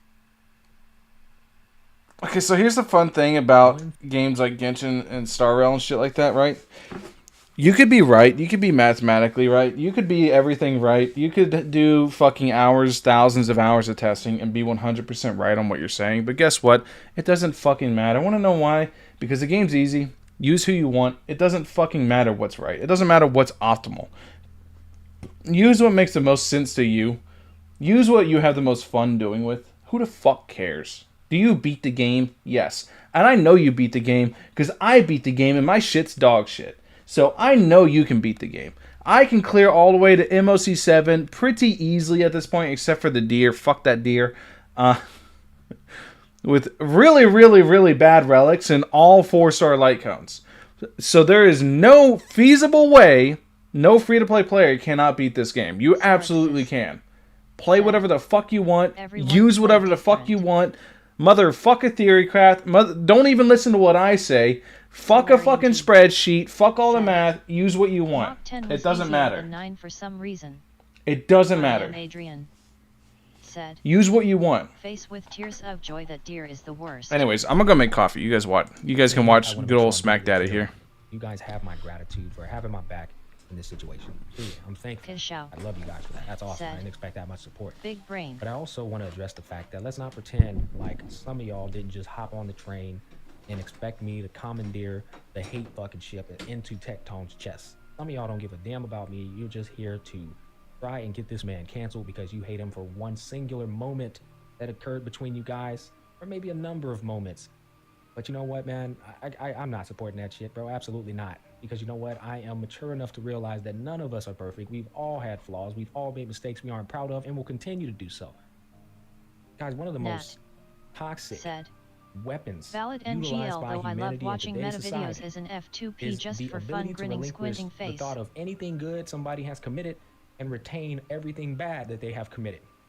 I cannot stand this shit on the internet, and it's like, no matter how much good somebody does, whatever they did bad, that is the only thing you guys remember. And it's so toxic because if the shoe was on the other foot, you wouldn't last a single second. There is so much hate in my comment section for this man. It is uncanny. I mean, goddamn, bro, y'all acting like he committed genocide. Acting like this man like threatened my life or threatened my family or said something personal. Bro, he played me a little bit. That was it. Now, in the real world, that's a simple little hash it out talk, and that's it. Dap it up and continue on with our lives. But come on, let's have a real moment here. Let's not sit here and pretend like my man is just saying loudly himself. crying face, I've seen this dude put smiles on many people's faces. He's made me laugh so many damn times while I was bored as hell at night, couldn't sleep, tuned into his stream. Boy, had me falling out laughing. He's put a smile on some of y'all's faces that hate him right now. It's crazy to me. Like, why do we have to do this? Why do we have to put people inside of a box and put an asterisk next to their name and define them as an asshole for all eternity? It's ridiculous, guys. This has to stop. This eternal cycle of perpetuating hatred by only retaining what somebody. I love watching meta videos as a free to play just for fun. Preposterous. I like making videos trying to help people. I really do. To like help them come up with team comps and shit like that. The point is to hold but at the same time, you have to be like, realistic and generalist. And you have to realize that it doesn't fucking matter. Comment section. Sure as hell It don't 100% certain that he wasn't going Tecton's to quite funny. He I was find just Tecton instead funny going at to times. deflect the blame and maybe even I just don't find the whole make it loud look is like funny I'm the thing one who's bad. too funny. My brother literally said, "My bad, homie." That much I was don't tired really as care fuck about. during that react. Dev live stream made me stay up all night. That's why I didn't upload it to YouTube. I'll let my Twitch community know that I was being dumb, but my bad again, homie. If you want to DM or hash anything out, I got nothing but respect for you, big man. Going forward, I won't react to your content without your permission. Sorry for any trouble I caused. It wasn't my intention. And you're right about me being the last person to talk about someone being angry. Bro, that takes a lot of balls, man.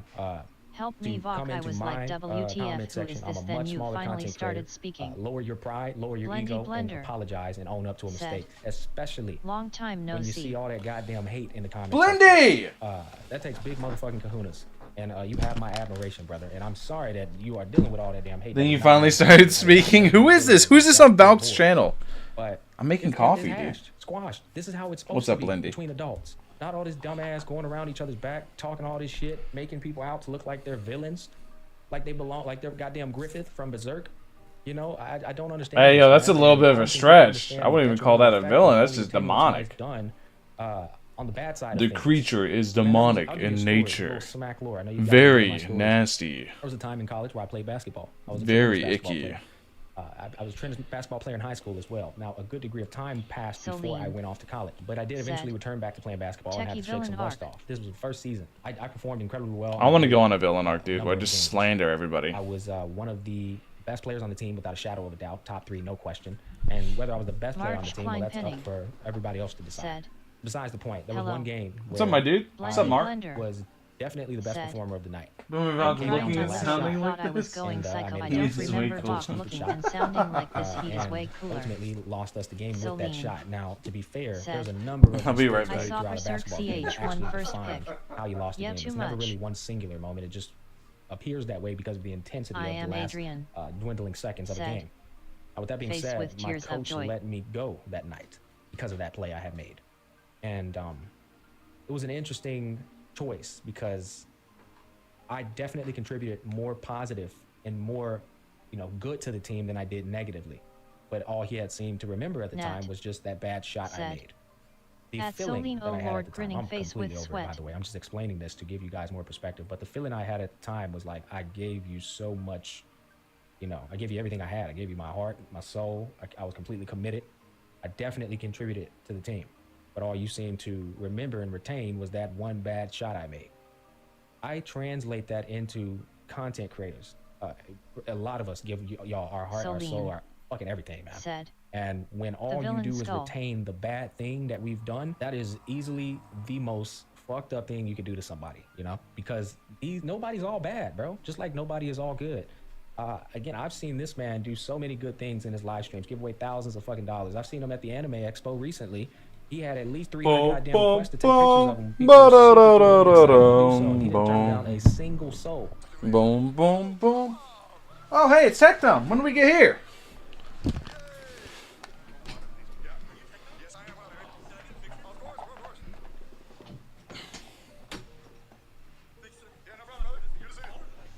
Oh, that's wholesome.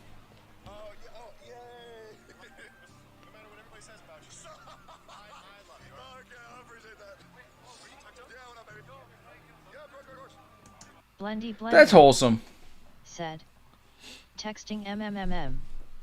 Celine said, Techie made outfit arc.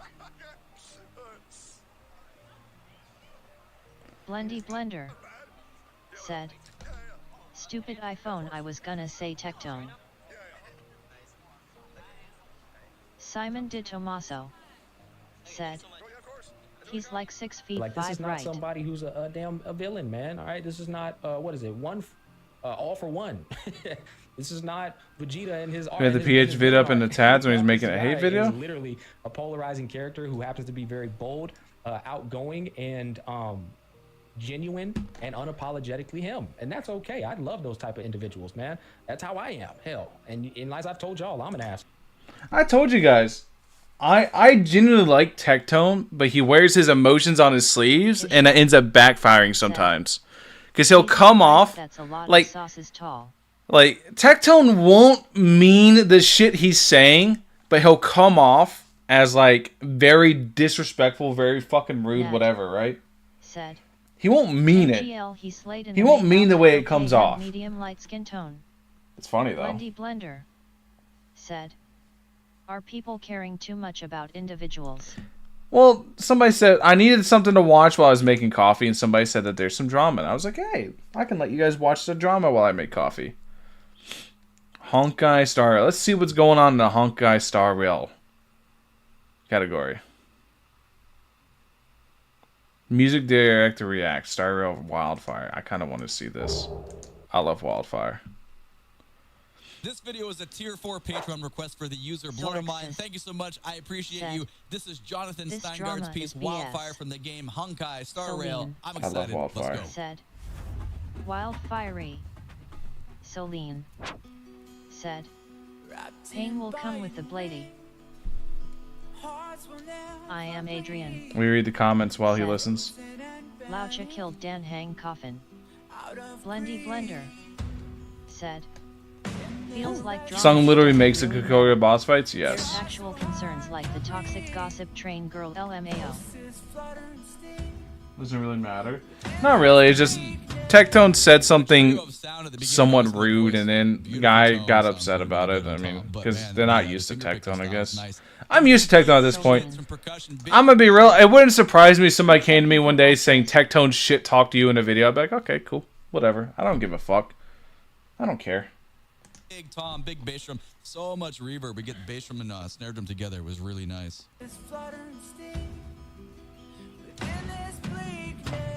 Kishao said, Anyway, here's Wonderwall, anyway, here's basically. Wonderwall. Anyway, here's Wonderwall. I love that shit. That's when SNL was good, dude. Sorixus said, Bach don't give FCK. Oh yeah, sound He like won't Boeing the music respond stand. to I that. love that sound so much. Great use of dynamics. We pull away the little layers. You paused at the best part. Fucking hate you. That could be the result at all. I just want to go back 10 to grab that transition one more time. That was really fun. Blendy Blender said, yet exactly, it isn't really hurting anyone that badly, but people like Colleen are out there who are up more of a danger. Blendy Blender said, Chad Bach never change.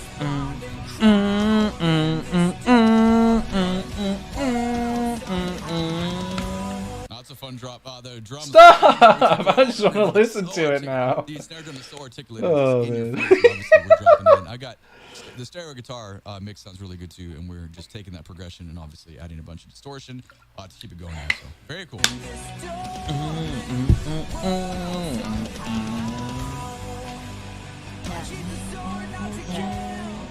Nah, this song goes so hard, weary face. Sorixus said, they don't listing men. They're ruining music. No, it's fine. Said, but she's not a groomer, just a loser melting face. Sorixus said, they ruining music. Blendy Blender. What a nice variation there. Obviously, the progression is the same. It's kind of like pop-like. It's simple in design, but it works perfectly for what's going on. Oh, you're talking about the Colleen Kennedy shit. Yeah, I have no idea what that. Don't explain it to me because I don't give a fuck. If you explain it to me, I'm gonna get a little curious. So don't explain it to me, all right? Because I'm stupid. I'll be like, I don't care. I'll get curious. I'll look it up for 5 minutes. I'll be like, I don't give a fuck, and then I'll get frustrated and go, you'll make me waste my time. So don't tell me about it. Said, but I know what you're talking about. Drama, don't worry, Bach, LOL. I had to let the gears click. Difference we're getting in the drum set player here just to make this forward motion. Really tasty snare drum use. Hi-hat sounds beautiful. I'm gonna go back 10 and grab this again. Blendy Blender said, ha ha ha, okay, Perfect playing. IDAESE said, LMAO. A little more guitar mixed in. I like whenever he's talking about guitar, he does the hand motion. Makes me giggle. Kishao said, face with tears of joy. Not, it's just the worst apology video ever. Oh yeah, I remember people making fun of it because it was like my lawyers have advised me not to do this with the ukulele. That shit's funny. Said, I also didn't care, and then I fell down a rabbit hole and wasted like 4 hours of my life. Nat said, that one gave me the chills. Is that apology VID still up? That's awesome. I love it. Blendy The variety, pull Blender it back. We just get this little tease. Said, the dynamics are dropped I can't so much. find It's myself like when you starting jump scare on somebody, you Honkai. gotta like give them suspense, pull things away, and then you hit Obviously, it's not a jump scare, but you know what I mean, though. Nat. Listen to this wild. I don't know what kind of Alex functional harmony this is, LMAOL. what effects from the voice, but that sounds really cool. Back 10, let's get it again.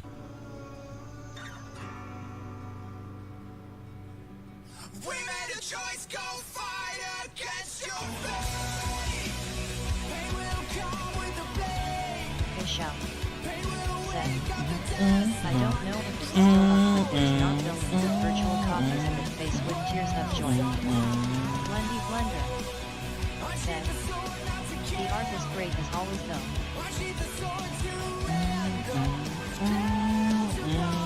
Fish out. Said. Now asterisk. And this is great. We've taken, sounds like about to change. Sorry. Obviously, we've taken this progression and, we've like leveled it up because now the drummer's like. I'm watching in chat Blendy have this like revelation, right? That she likes everything about Star Rail, but isn't playing the game. It's like, I like the art, I like the music. Fuck. What if I like the story too? What if I like the characters? You can hear all this tom usage. The guitar, there's like these bends going on. There's like little dips in there, and just the mixing on the right side. I feel like the left hand side of how this is split is very consistent, but we get all these little artistic touches there. So the design is very cool. But back 5, let's get this new transition.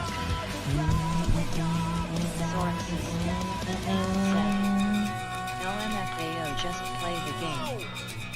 Nah. Said.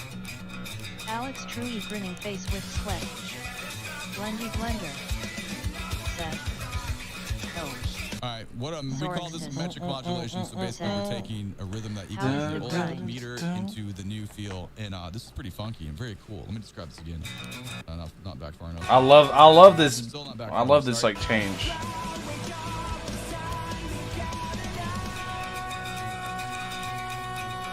I love the speed up and shit.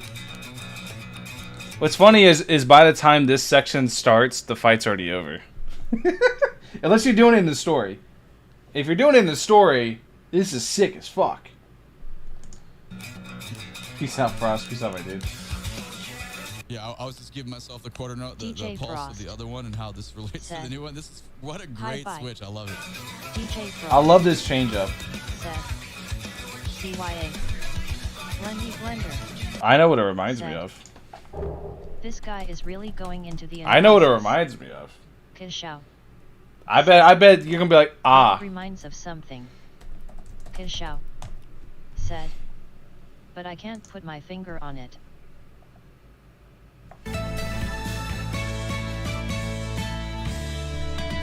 It reminds me of this shit. The fucking guitar. Not, obviously not this song, but this, like, guitar.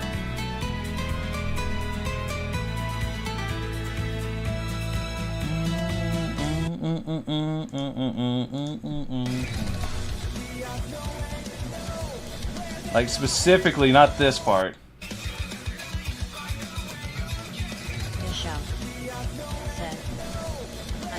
It's the guitar. Like, I have other references that it reminds me of specifically, but that guitar is what it reminds me of.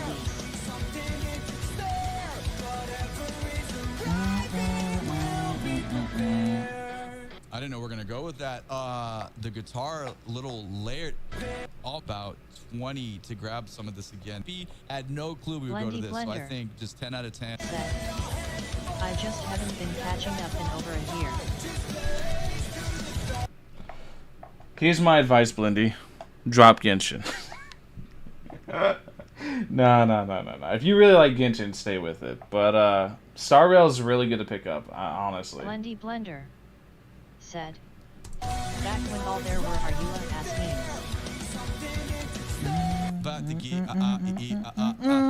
We have like a little bit of like tonal dissonance and almost rhythmic dissonance too, just kind of like working against it. Is what it is. Blendy Blender. Interesting, like hand percussion. All right, I trust you. This music soul. Fish out. It's a good thing I wasn't actually watching the boss fight then, Blendy. Because I'm not gonna lie, the boss fight this is tied to is so fucking sick. So my advice, Blendy, is to not ask any questions. Just go in. Don't look up nothing, because I imagine you don't know too much about it. Said. So don't look shit up. Maybe the summoning. You just go. There's just so many elements that work beautifully together. IDAESE. Said. Like, Sometimes honestly, my taking best more advice to a attention new feels player in like Star Rail. overwhelming. Like, seriously. Blendy Blender. My best advice is to Said. go in blind. Because that's what I Haven't looked did. up anything. And dear God, was I amazed, like, the whole time. I was just like, oh my God, this is amazing. Go in fucking blind. Just go in fully blind. Don't... And this is just like Genshin, where nothing's super hard. It'll feel hard at first, but nothing's super hard. And everything's, you know, pretty easy, so you can use whoever the fuck you want. Blendy Blender. And the story of this, in my opinion, Is always the best seller to I'm a look little for game. biased, probably. I try to be unbiased, but in my opinion, Star Rail's story so far, in literally just the very first update, blows anything Genshin's done out of the water. Anything. Let me think. Yeah. Yeah, no. I like the Kokoya fight that much. It's so fucking good. It's so goddamn good.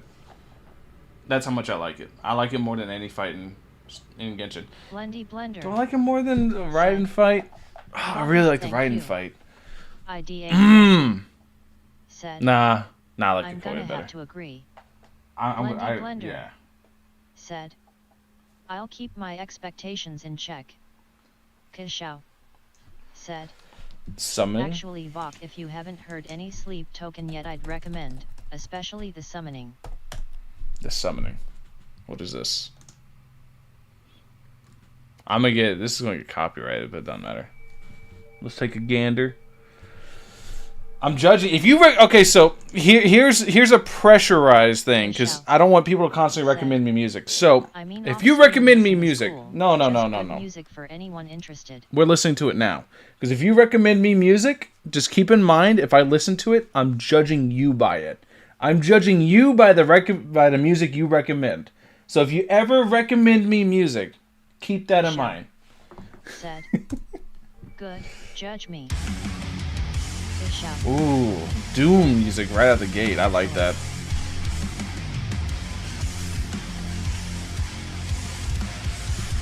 Are we going to hell? This sounds like early 2000s rock bands. Like right out the gate. This sounds like fucking early 2000s rock bands. Like I'm fucking... Oh god, I'm trying to think of the names. But yeah, this is like... Sounds like very early 2000s rock bands. Is that a fucking Viking with a cannon? Based? I just realized the image that's in front of me. It's like a Viking with a fucking cannon. Never mind, it's something. I don't know what the fuck that is. I saw the horns and I was like, oh. So this is a demon. So we are the Doomslayer.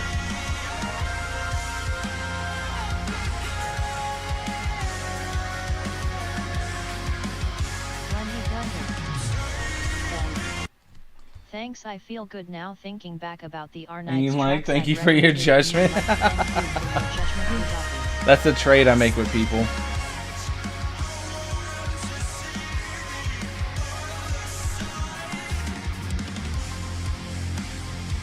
I love this guitar riff. It's so deep. It's literally something straight out of BFG, dude. Oh, we got a little bit of screamo in here.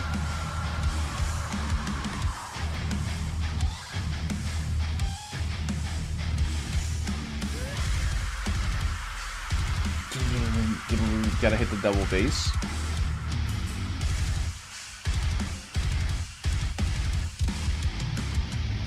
Blendy Blender said. Now I want him even more. Welt is so good, dude. I keep trying to tell people how good Welt is. I had a Welt awakening, now want him even more. I've been trying. Dude, I'm telling everybody, like, Welt's the best character in the game. I refuse to back down off that hill. I don't even own him. It's just the way he functions. He's fucking good. He's so good.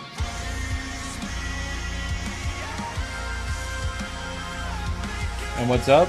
Oh, not much. We're just chilling out because I already did everything there was to do in Star Rail today. I did it within 10 minutes. And what's up? How far I got traces? Nice, Torexus. How far I got with traces. Yet I may change my support to so, once he's Blendy, well built. this game is way more free-to-play friendly than even Genshin was. And Genshin's super free-to-play friendly. Right, I'm probably gonna go You never need to worry about getting a 5-star light cone because there's 4-star light cones that are genuinely better than 5-star versions. Like, you don't have to worry about anything. Just get who you want, make the teams you want. It doesn't fucking matter. You'll make shit work. Blendy, You can obviously optimize and go like meta and shit like that. But don't matter. Why you reading this? Yeah, while you're reading this, I have a Discord. It's in the description. Keep in mind, though, one, I'm not super active in that Discord. I pop in like maybe once a day or so, and I'll read shit. And two, that Discord, I did this on purpose. I set this Discord up a long time ago. It is its own community. They are there, like they're their own thing. They do their own thing, etc. I wanted it to be like that since I started it because I feel like it's important. Like I love having a community, but at the same time, I don't like the idea of fans. Right? I think that's kind of cringy to me. It makes me cringe. I'd rather people have like like interests, like similar interests. The Discord is cool. DW. And you know, I'd rather them be their own thing, like a friend group, more so than fans of Valk. I don't like that. I think that's kind of cringy. Blendy Blender said, "People are just chilling at talk." Sorexus. We're free on Valk's Discord. Yeah, I've always wanted it like that. On VLAX Discord. I've always wanted it to be its own idea, its own thing. I've never wanted to be like Valk fan group or whatever. I think that, like I said, I don't like that. I've considered several times giving up ownership to it, but I can't.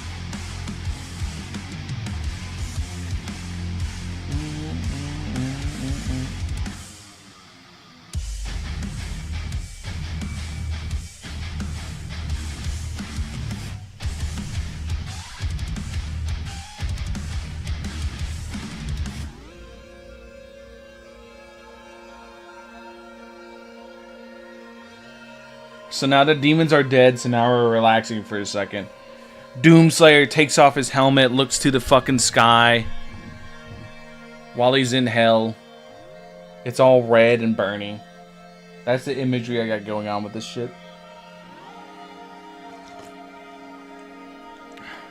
He's reminiscing on the good old days and what he's fighting for.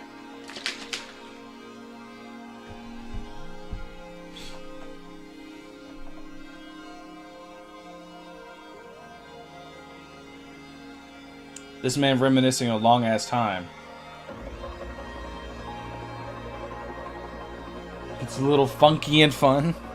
Blendy Blender said, that's when the flashbacks kick in. That's when he starts having flashbacks to his family and shit. Peace out, Blendy. Peace out, my dude. Gets a little funky and fun. Hope you enjoy Star Rail when you play it. Said, the story's really good. I will say Star Rail starts pretty slow, but once you get to the first world, Belobog, the ice planet, oh, it gets so good. So fast. It picks up really quickly. Finally convinced to play Star Rail? Yeah.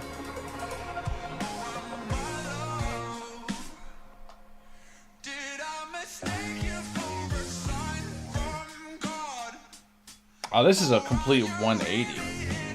Went from a heavy metal to fucking, what is it? My Chemical Romance. This game is great for F2. Not even My Chemical Romance. What's the one? Always fun. Ishao said. Yeah, that's a complete 180. Being free to play isn't always fun.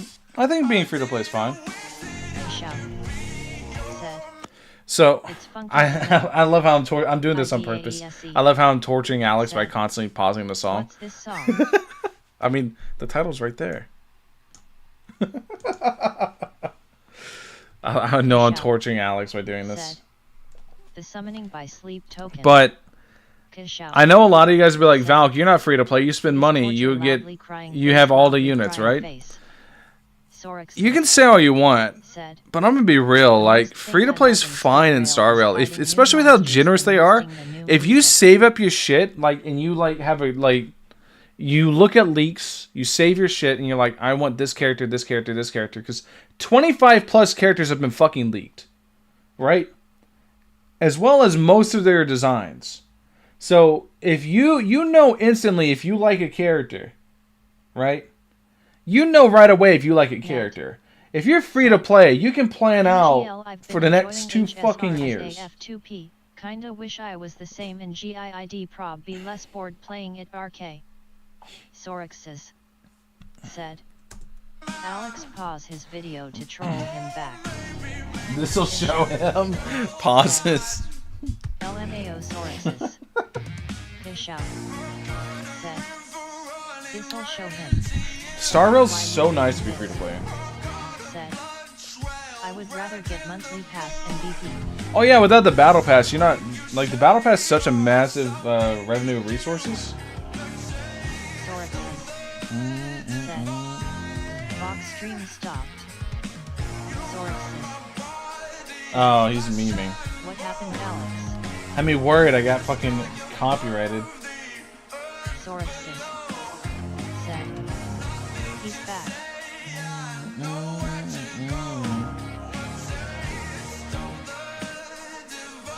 Spine Farm? Huh? Kishao. That's a nice little song. LMAO nah, not yet. Nice little song. Anyways. My fiance spent all my money for Locha featuring X-Slice. Wow. 1.2 content. Said, Big booba woman. Thank you. Why you reading this? Said. Back in black.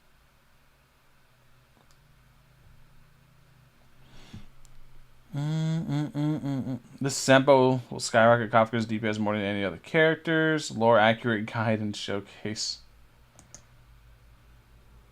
Alright, first. Yesn't.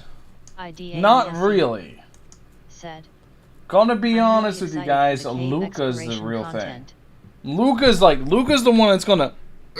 Luka's bleed is gonna. Luka's what's up. Luka's the shit. Hey, hello YouTube. Today we will be doing a sample guide. As you know, sample is gonna does 90% damage to a single enemy. However, his basic attack hits 3 times, meaning you can apply 3 stack with his basic attack. Your skill hits 5 times at E0, so it can apply 5 stack. Your ultimate hits 5 times to all enemies, so it can. Doesn't it hit 4 times at E0, and then you get the 5th stack at our 5th hit at E1? Harrieth. Or am I wrong on that? Said. Luka magic. Could have swore it hits 4 times at E0. Then at E1 you get the 5th hit.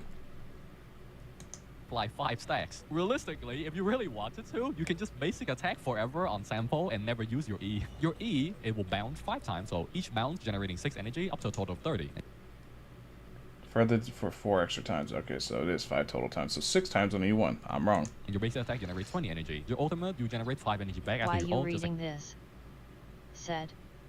Can Lucas bleed be red as Clara's coat? I don't know what. Oh, red is Claire's coat. The little heart was in the way. I was gonna say I don't know what you mean by that. On percentage for 2 turns, right? So it's pretty comfy. This is pretty good for I guess. mainly do I don't based on fucking damage know. over time. Sample can amplify that by 30%. Damage amplifier is applied close to the end of the damage formula, so it's pretty close to a true damage multiplier. Technique: he throws a flashbang that drops enemy action order by 25%. This comes in clutch a lot. If you're fighting these ladies, action order down is pretty fucking useful. Next is big traces. So Sample's first trace increase wind shear duration by 1 turn, which means wind shear will now last 4 turns instead of 3 turns. And then using your ult regenerate 10 energy back as well. So instead of gaining 5, you gain 15 back. And for some fucking reason, every source of energy in this game scales off energy regen, even flat energy from Eidolon or Traces or Light Cone. Enemy with wind shear does 50% less damage to Sample. Yeah, health is survivability. 15% less damage is equal to like 1006% defense or some shit. It's pretty comfy. It's pretty nice. Saves them from getting one-shotted. Pretty good. For Traces priority, I would prioritize your talent first and then your ultimate. Yeah. You can ignore your basic attack and your skill because the majority of your damage is from the damage. Peace out, Matt. Peace out, my dude. Amplifier from your ultimate, you're playing after this, your damage over time. Very amplifier from increase your damage over. So his own light cone, yes, his own light cone is very good. This goes up really high as well. Other option could be Resolution of Sweat if you want to improve your team damage. It's a technically reduce enemy defense, which does increase. By Nat. Nah, I think his own light cone's too good. And, you know, you hit multiple times, so you have like many chances to apply the ensnare debuff regardless. Chromata is the free option. Increase break effect around the wind set. The wind set increases your wind damage, and after the wearer uses their ultimate, their action advances forward by 25%. You can run my choice of option, right? For relic set, ideally, you want to run the wind set. The wind set. Here's where I used to think too, and I realized I was wrong. I was waiting on this. Yeah, no, he's dead wrong on this one. The break effect set is way better. Want to know why? Because I thought about it and I did the math in my head.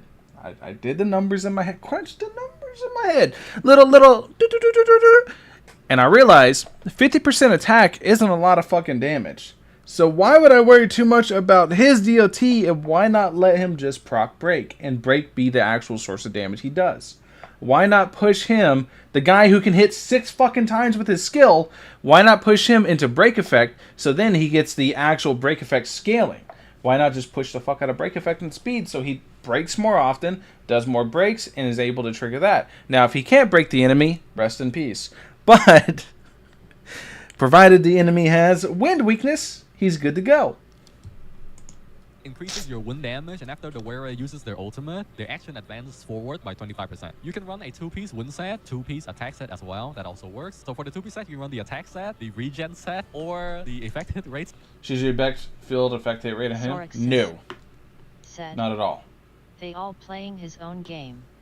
Nobody have or an the own break bill. effect set. Here we go. Break effect. Not this one. Definitely not this one. 145 speed. I'll be honest, it really doesn't matter. The difference won't be as much anyway. It won't be super noticeable. So you can pretty much run anything. Or you can run a 0 set bonus, right? That also works. My sample is...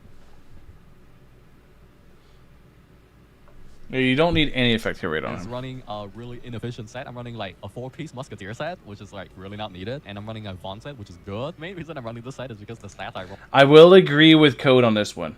Sprightly Von Wag is goated. This is like one of the best planar sets for just anybody. Like, you want a character to go first, slap this on him. Fuck a speed tuning. You don't need to speed tune shit. Slap Sprightly Von Wyck on them. They'll be going first. On it was really high, so this is the part my chat hates the most. But here you go. We have 4 speed, 13 hit rate, 8 speed, 7 hit rate, 6 speed, 11 hit rate on attack main stat. This is pretty bad because it only has flat health.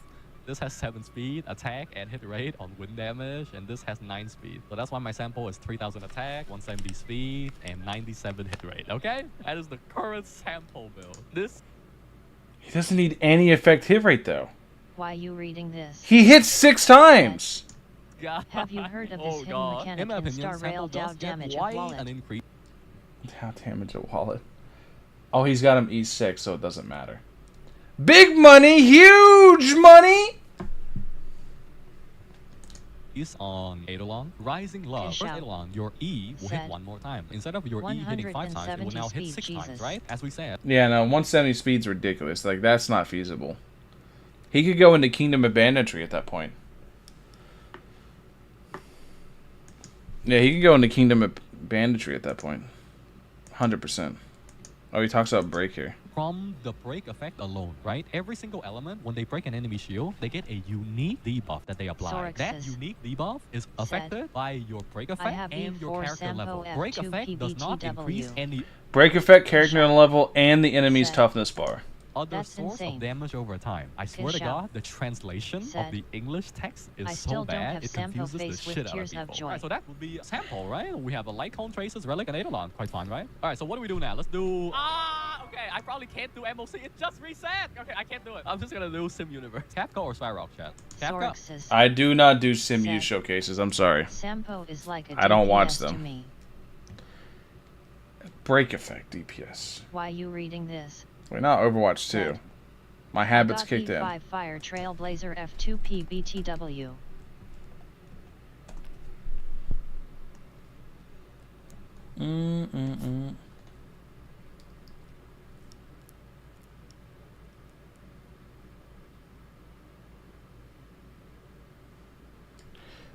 I hate this shit. TL60's not a trap, dude. Kishao said. Wow, Silver will that's a save me. 5-star starstruck. There's no trap with I don't have it up, but there's no trap with TB60, TB65, whatever the fuck. There's no trap there. Well, that's a 5-star. I give in, but let me just say, I honestly, truthfully, really don't care about Blade. He's just your typical Sasuke Uchiha. Shut the fuck up, bitch. Now, before you destroy me in the comments, I have some good things to say about Why Baldi. you reading So just this? hear me out. Now, with him coming out in literally a couple of days I at the know time I of got recording this, lucky he's going to be a face. very nice pseudo-tank playstyle and oriented character. So kind of like how we talked about Clara in a different video. Now, I think it's kind of cool that we're moving towards a more so different kind of team comp with hunt characters in the future, where you can have a kind of pseudo-tank DPS character like Clara in the same team with your hunt character, and then have a healer on the side, which allows you to remove the debuffs from the character that has the highest hunt values like Clara in this case. With him being a part of the Destruction roster, we have to first understand how exactly the Destruction character is working. I'm be real. I can't. I don't want somebody explaining to me from the get go how to. See, I make my videos on the assumption that people have general knowledge of shit. Yeah. Today's video, though, I'm gonna make it. I'm gonna. Kishao said. E5 5 Too many Trailblazer. details. Oh, holy shit! You're too good. Yeah, too many details. Yeah, no. I wish people would make videos under the assumption that people watching them know.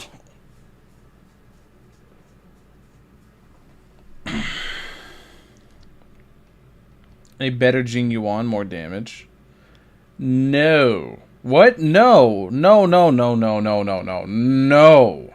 Absolutely fucking not. So, if you're free to play and you're like, I want a strong team, Kafka's not it. Kafka is not it. Like, this is so no. This is why I make videos to try to help people, right? See, this is something that actually like triggered me a little bit because this is the exact opposite. Because if you get Kafka, you are like as a free to play. Face with tears of joy. If you get Kafka, you are locking your team into 5 units. 5 units total. Why you reading this? Let me give them a second to plead their I'm case. planning to make a full destruction team because I don't give a damn. Let me give them a minute to plead their case. Maybe they, you know, maybe they're cooking. Maybe they know something I don't. Go, baby. What's good, guys? Yoku here, and today, I gotta be those two being Blade and Kafka. I've been sick, my bad. I'll never get sick again. Well, I'm Anyhow, 1.25, a lot of y'all have nice. been leaving comments in my previous videos about Blade, as well as my thoughts on Kafka, asking me which character should you pull, which one is going to be worth the investment, whether or not Blade or Kafka will be the stronger DPS character, and if Kafka is going to be a DPS character overall. Looking at these characters from a face value, both of them are going to be very powerful, very unique in their own way. But which one you should choose, I'm not going to lie to you, that's honestly up to you. However, I'm going to use this video to give you the most information as possible. I may be a little biased, but I think I'm biased for both. Let's talk about it. Because I know a lot of you really want Mommy Dami Kafka, we're going to start with her first. Even though her banner is going to be second in version 1.2, I want to go ahead and knock her out of the way. I think I have the least to say about Kafka, not because she's not worth it, but I have made a couple of videos about this character. I've talked about damage over time. I've talked about how unique that mechanic will be, and bringing that mechanic into a DPS function or a DPS character offers or opens the door for a lot more things that we otherwise would not have. Right now, we can. That's not even what makes her strong. It's not the DOT that makes her strong. It's the pop. Holy, do people not know how good that is? Said, I'm waiting for Kafka trailer. Look, everything about Kafka centers around this. Centers around this one line of text. If the target enemy is currently receiving DOT, all DOTs currently placed on an enemy immediately produce damage equal to whatever the fuck of their original damage. We go down to like 7%. Equal to 69A of their original damage. This is what makes her strong. This makes her strong. That's it. Otherwise, this whole DOT team setup falls apart. The ability to front load damage that would otherwise occur over the span of a few turns is insane. Yeah, this is fucking nuts. Like, that ability is insane. Said, AO, even if locked into one team, I'm getting her. Seems fun. Oswell. Oh, absolutely. Like, listen, right? I'm not saying free to play. I'm not holding a gun to your fucking family's heads, then they're hostage. Like, you better skip Kafka or the fucking children get it. Like, I'm not doing that. I'm over here just going, hey, if you're free to play and you want strong units, why not get DPS that are coming out in the future that can be put into multiple teams so they can evolve with the state of the game, because the game's going to evolve as time goes on, right? That's all I'm saying. Kafka is not that. Kafka is not going to evolve as the game goes on. She is going to be DOT, and that's it. So you're locking yourself into a specific team composition and a very specific playstyle that is not going to benefit a free-to-play player, because then you're locking yourself into very specific units. If you want to actually maximize the most you can get out of Kafka, you have to get specific units as they come out as a free-to-play. That's the issue, is you don't have the freedom and maneuverability that other damage do. Bionic Warrior 12 said, "Congrats on beating Star Rail. How's it going?" Oh, it's going great. Sorixus said, "Who was saying Mono Quantum will be meta? Who started that SHT?" Mono Quantum will be meta? Is there even a meta in Star Rail? I'm pretty sure people just use, whatever they can. Especially with, the thing... Okay, so the reason Star Rail is never going to have a meta, and it's all around the weakness break system. So I can't sit here and tell you this team is good for everything, because that's just factually untrue. There's no one good team for everything. I can tell you there's specific characters that are really strong, that have good synergies with other characters, but that's never going to be a thing. You reading this? Ever. Said, Mono Quantum will be fun. Sampo, a little bit of Serval, or even the new Luka coming out for the 4-star. And you can see that damage over time is something that's supposed to be played slow, methodic, and it's not. See, this dude's completely discounting the dot mechanic, the pop. Oh my god, people have no idea how much damage he's going to do on that pop. Oh my god. Holy shit, people have no idea how much damage Kafka's going to do on her skill. Oh my Holy shit, that's gonna be fun. Oh, that's gonna be so fun. She's gonna do her skill and do fucking 70, 80k, and people are gonna be like, huh? Oh, this is gonna be so fun, dude. I watched all Kafka videos. They all don't know Vok. Mr. Take said, "Hey, record that video now." Obviously, as it says, damage over time. Every time the enemy goes, boom, there's damage. It sounds like he may be leading up to that. Live stream is going to Bionic be a character, Warrior 12 a character at that, who's lightning, that honestly doesn't focus I'm waiting on to get Kafka to pop dots 24/7. I don't understand why people don't get that's the big thing of her kit. Why you reading this? I've been running around with a DPS and I'm she shocked. She ain't a DPS, but she going on my second team as a DPS. Based off the live stream, Kafka is a damage. Oh, absolutely. Kafka is the leader of the Nihility team. A lot of damage. I don't want to say a crazy amount because I don't actually know the numbers, but I'd assume it's going to be a crazy amount, friend. You can safely say that. Dude, trust me. You can say let's say for example, what's a good wind shear proc? Let's say let's give a hypothetical scenario, right? Rip any characters with shields. Well, let's do a hypothetical scenario. Sampo just weakness broke a boss, so there's 3 stacks of wind shear from weakness break, which do about 22k. There's going to be another 5 stacks of wind shear from his regular stuff, which will do 7-8k, so about 30k from Sampo. And then we also have Luka at 6k attack with bleed stacked on for 24% at level 10. So that's going to be somewhere around 22k in total. So we're looking at 52k already from that. And then Kafka at around, 3k attack? 3.5k attack, has a 400% multiplier on her ultimate, right? For shock. That's going to be applied to, let's see. Yeah, it's around 300%. So let's say Kafka's at 4k attack. So let's do some quick maths. 4,000 times... My Sampo does 40k plus break DMG with E6. It could be 50k. So, okay, we'll use yours at your setting as an example. We'll do 40k. Should be pulling strings. And then we'll add another 22k. 25k. We'll do that. And then we'll do 69 times 69.38% equals 51,063. And then we're going to put that to the side, and we're going to do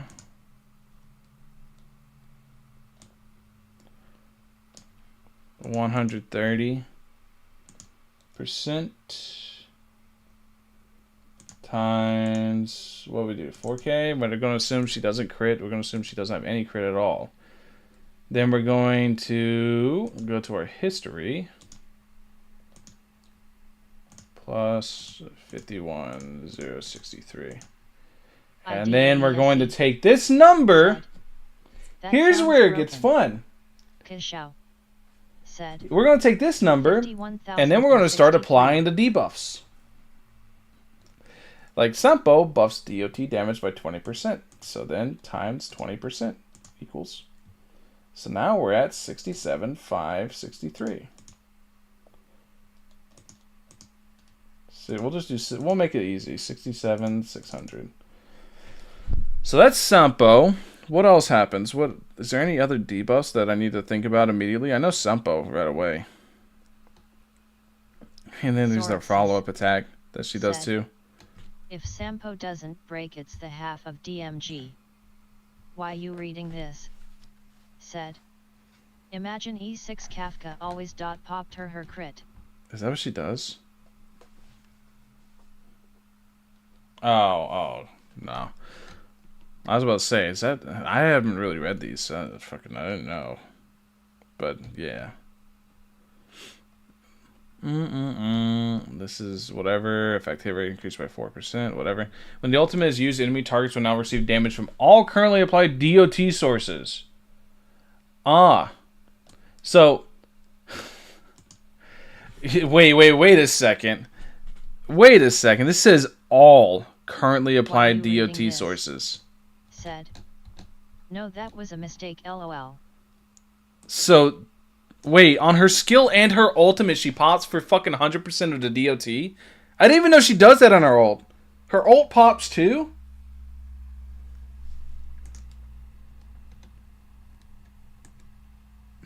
She's gonna be so fucking stupid. Oh, she's gonna be so stupid, dude. Holy shit.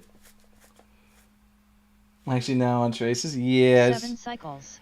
She's gonna be so fucking stupid. That old E1 from beta actually now on traces. Bionic Warrior 12. Ult break is 100%. It just straight up says 100%. Just shock normally. Lisa forever. Yeah, it straight up says it's just doing straight damage. Broken dude. Why you reading this? Said. Imagine E6 Kafka makes the dot she pops crit. Ult pops just shock normally? No, with Trace. ULT with this, it says all DOT sources. Bionic Warrior 12. All of them. Said. Stop making me want Kafka. Well, like I said, she's not a good free-to-play unit. She's not. She's very investment heavy. But if you build the team, you build all 3 of the units, you build Kafka and the 2 other DOTs, Sampo and Luka, you run this team together, have multiple DOTs applied on a target, and holy shit, are you off to the races? Because Kafka's going to pop on her ultimate, she's going to pop on her skill, she's going to pop, and oh my god. I'm not free to play either, LOL. Why you reading this? Said. I'm Camus. I mean, I'm not free to play. If you're not free to play, you can just cha-ching! Kafka! Dude, Kafka's gonna be so fucking stupid. Sorixus oh my god. Said. It's the Hodao situation, you need high investment at Alex for high DMG output. Lisa forever. Said. Pop. Yep. Pop, skidapee pop. Why you reading this? Said. Hold just pop shock with Trace. It's all yeah. Said. Yep, that's exactly how it works. C1 Hu Tao Sorixus LOL. Oh. Bionic Warrior 12. Said. My bad. Worded that poorly. Holy shit, this Trace is broken too. Pops shocks. With Trace, it's all LMAO. Look, guys, read this. If an enemy is defeated while shocked, Kafka additionally regenerates 5 energy. So why is this broken? You're like, oh, it's only 5 energy. Because it says if an enemy is defeated while shocked, she applies AoE shocked. Basically, if any enemy is defeated at all, she gets 5 additional energy. And odds are she's the one that kills them, right? Cancel. She's the one that kills them, so this means 10 energy per killed enemy. Which means if you're using a skill, you can regenerate up to 4 energy off just the skill alone. She regenerates 10 energy on her talent, and her ultimate, how much does it cost? What is the cost of her ultimate? Oh, I really want to know that. I need to know her ult cost. It's right here, isn't it? 120. Said. Dude, she's gonna get ult so fast. Sorixus said. Vox, she is a god and op as hell, you don't know yet. Mono Electro plus healer? That literally doesn't work. Wanna know why? BRB running Mono Electro. So Mono Electro won't work with her, and this is why Serval's bad with her, because she wants multiple DOT sources applied to a target. So if you have Serval with her, Serval is applying shock. Kafka is applying shock. You see an issue? They're both applying the same one. Now, I don't know if you... because I know break effect is its own thing, but I don't know if units applying shock would, like, overlap. If you have, like, multiple shock sources or shock stacks on an enemy, that isn't break effect. Kafka, Serval, and Ting but, won't work, just to be safe, you don't want it. IDAESE said. Will be hot as hell. I mean, you're not wrong. Kill them. Why you reading this? Said. Imagine they. Kishow. Hold on, stop ultless, man. Oh, dude, she's so broken. IDAESE. Kafka's so fucking broken. Non-stop ULT spam. So let me show you guys why I love dot explosions so much. Let me see. Who's a good character that does it in King of Fighters All Stars? I mean, I could just look up KOF and any character does explosion now. Explosion is such a broken mechanic. You guys have to understand, right? In Kofast, this game I used to play, explosion, DOT explosion was such a fucking broken mechanic that now every single DPS that comes out has it. Every single one. I'm not even joking. Said. Characters with purple hair are good. Celine. Said. SF5 fire. Let me find one.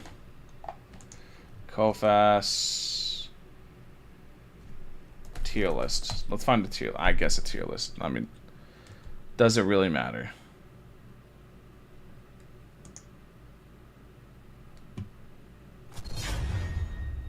So, here comes a new challenger. Devil Jin. So Devil Jin has popped. I don't know what Ivy does. I wasn't playing during this. Okay, gotta go listen to the full song. She does poison pop. From an hour ago, face with tears of joy. okay, Alex, enjoy your song. So she does poison pop. That's what she does. She does poison DOT and she explodes. He does bleed pop. I know this unit. He does bleed. He applies bleed and he pops it. No, I just looked up a tier list. She does bleed pop too. No, she doesn't. She's from Soul Calibur. I thought it was a Dead or Alive girl. I don't know what she does. Rugal. Rugal does darkness pop, I want to say? Or is this a Fest Rugal that I don't know? This is a new Rugal. I don't know what he does. I don't know what Ivy does. She whips people. Kishow. I don't know what you do. Have a good day. Thanks for the stream. Victory You do. I know what you do. You do bleed pops. Kishow. You do bleed pops as well. By chat slightly. And then he does darkness. Darkness pops. But basically, TLDR of it, right? Peace out, Alex. Peace out. Have a nice rest of your day. TLDR of this tier list is exact. I just wanted to show you guys what I was talking about. Is DOT pops in King of Fighters All Stars were so fucking strong. Said. DOT poppers were so strong, and these people fully removed the DOT once it pops, right? But DOT poppers were so strong in KOF that this is all the damage became. They all do this. DOT pop all the way up and down the line. That's how strong that mechanic is. People do not realize how strong a mechanic DOT popping is. It is so fucking powerful. And Kafka does that mechanic without removing the DOT at all. The DOT is still there. The enemy is still ticking every single time they have a turn. Like, Kafka's so fucking broken, and I wish I could just, like, shake people and explain to them. Like, Kafka's fucking absurd, and people don't get it. People don't get it. They don't see the value in the DOT team yet, but I'm telling you guys, Kafka's fucking broken. Anyways, let's watch the rest of this. Just need to wait another unit soon gonna defend. Fire, slash black swan, wind, or more incoming. About her skill is that it force triggers any DOT that is currently stacked on them, both during their turn and after Kafka attacks. That's very important. In short, what that's going to mean is if you have Shock from Serval stacked onto an enemy, you have Wind Shear from Sampo, and you have Sean Bleed from Sushang, Clara, or even Luka. What this is going to allow Kafka to do is say, hey, I used my skill. I am now going to proc the damage that these DOTs would have done on the enemy's turn, and I'm going to proc it right now. So she's going to do her skill, then she's going to proc her own shock damage, and then she's going to proc the other. Why are you reading this? So if he doesn't, like, he's explaining the mechanic right now. If he doesn't say this is the most, if he doesn't say this is the most broken shit ever, I'm going to be shocked. Even follow-up attacks on Kafka helps with breaking shield. As I mentioned in one of my previous videos, if you guys go through Simulated Universe and you look at what happens in Simulated Universe when you use the Nihility path, you can see a bunch of colorful numbers pop up. It is what it is, and just think of that as Kafka. Her talent, Gentle but Cruel, is going to trigger once per turn after an ally attacks. That's a really cool transition. Look at here, or rather, if I were to have a really cool dream, if I was just a dream catcher, if you will, if Kafka's talent applied her version of shock onto the enemy, that means whenever your ally attacks, Kafka gets to apply shock on them, and then when she gets to attack, she's going to trigger the shock that she just put on them from her skill, and that's going to proc it. This creates a very selfish but synergistic character type with Kafka. I'll talk about that a little bit more. Her ultimate is basically a giant, mega powered up skill. It hits everyone, okay? It also has a chance to apply shock, and to my understanding, at least what I was understanding how they talked in the live stream, her shock is different. So Serval has, you know, like shock, normal shock. I think Kafka has her own shock. I don't know if it's gonna be called something different. I don't know if this is even true, but it looks like Kafka puts her own shock on the enemy, and then any other DOT is its own DOT. So Kafka has her own DOT that she's going to apply to the enemy, which is crazy to even think about. Not only that, but once you use her ultimate, it's also going to force trigger the DOTs. So you use your ultimate, that's why I said it's a big, mega, giant skill, right? A giant, mega powered up skill. You're gonna use it, boom, damage. Then it's going to strike for a chance to apply shock, and then it's going to trigger the shock. He's still explaining the mechanics right now. I'm giving him a chance. She's doing even more damage on top of that. If you have bleed and wind shear and everything else, it's going to trigger that as well. It's crazy. Based on everything they mentioned about this character, it does not sound like Kafka is going to promote the usefulness or boosting of other Nihility characters on the team. What I mean by that is it doesn't sound like Kafka is going to allow Sampo to do more damage. It's actually going to be vice versa. So in Sampo's kit, I believe if you E6 him, or it might just be a skill, I don't remember specifically, but it has a 20%, he adds 20% more damage onto damage over time effects, right? And so that's going to help awards Kafka. The people who Kafka by herself is also going to help Kafka. No. Kafka rewards the people who are horny with a brain. From what I'm understanding, I don't think she's going to help Sampo do more damage. So if you're Sampo or Serval or whoever, unfortunately, is only doing, let's say, 3k off the tick damage from a DOT, Kafka won't make them do more than 3k off the DOT, but she's going to proc their DOT into her DOT or for her DOT to just stack up a bunch of numbers on top of whatever she's already doing. It just sounds like she's going to take what they have and increase the damage for her. I'm gonna be real. I have no idea.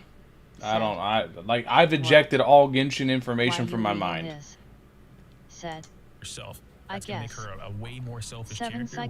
What's up, 7 cycles, dude? I can't argue that it's a good thing yet because I don't know specifically how the numbers or multipliers are gonna work, and functioning that with a team is gonna be a lot different. Now there are some negatives to Kafka, but let me finish up the positives real quick here. Depending on how her DOT triggers work, this is going to make or break the damage output that she's able to do, which will it'll push her into S+ territory, or it'll push her down to A tier territory. And you guys know me, I don't really like a bunch of letters and the plus signs or anything like that when it comes to like my tier list. But if I were to say any DPS characters in S+ tier, it's only Zila. No other DPS characters in the S+ tier right now. And then any character that's in A tier, you're looking at the characters that, you know, make or break, right? They could be in S tier, but normally they sit around A tier. That's probably like the Himiko range, right? And I have a lot of faith in Himiko, but too much work. I also have Is he saying Kafka is going to be as good as Himiko?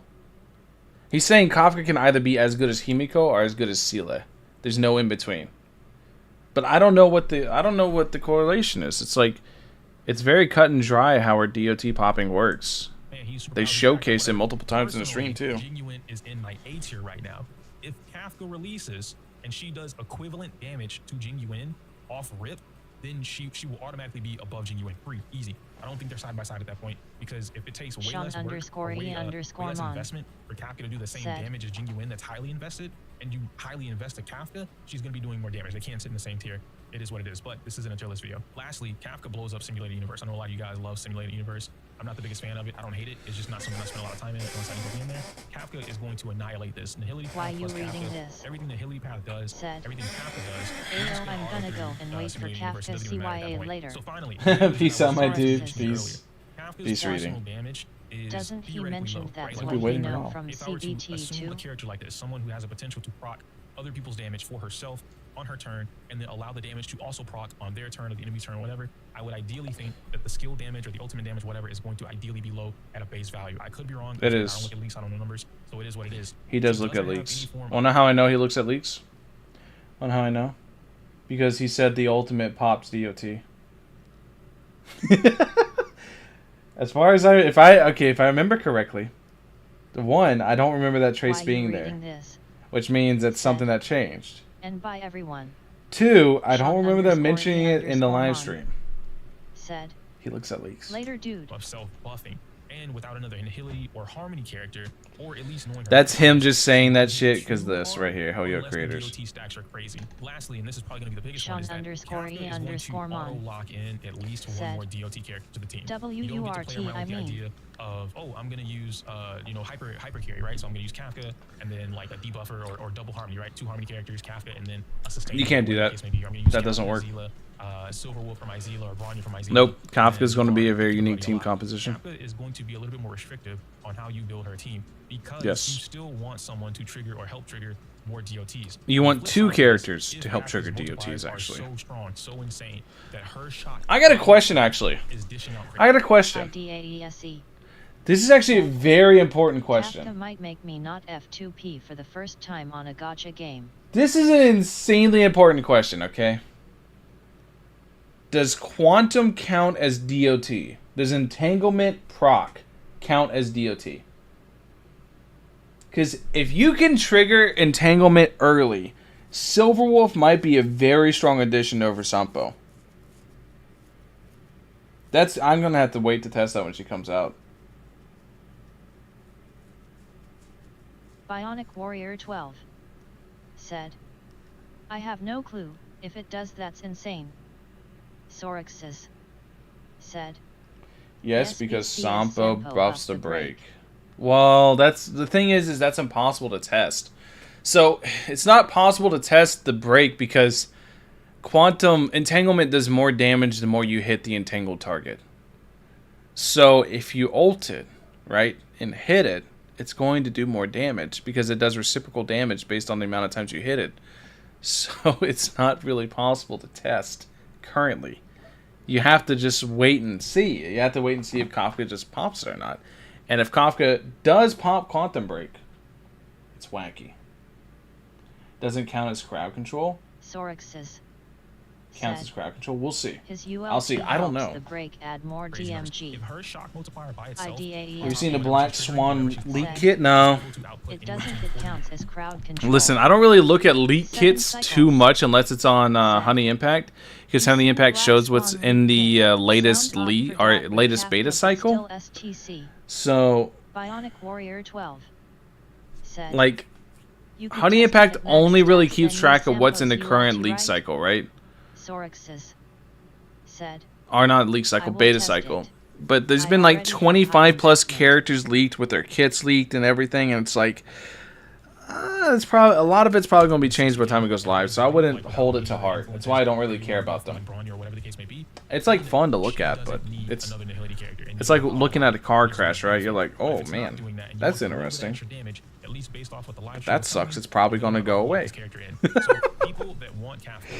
That's a terrible analogy.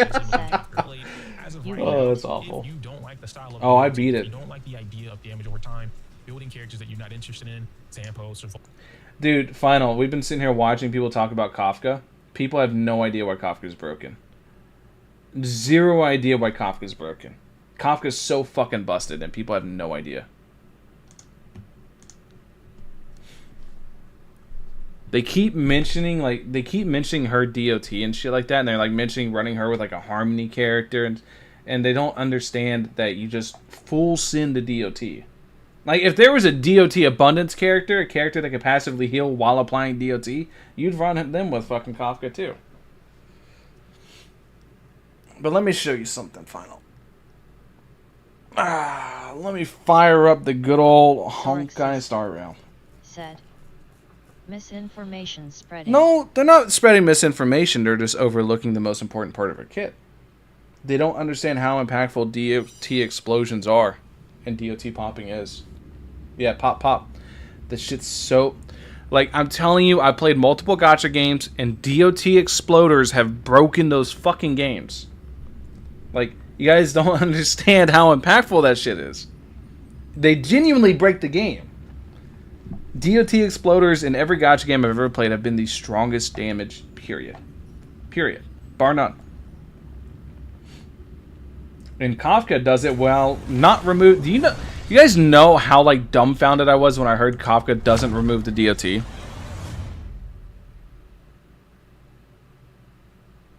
First love crush since Killers beta test 2.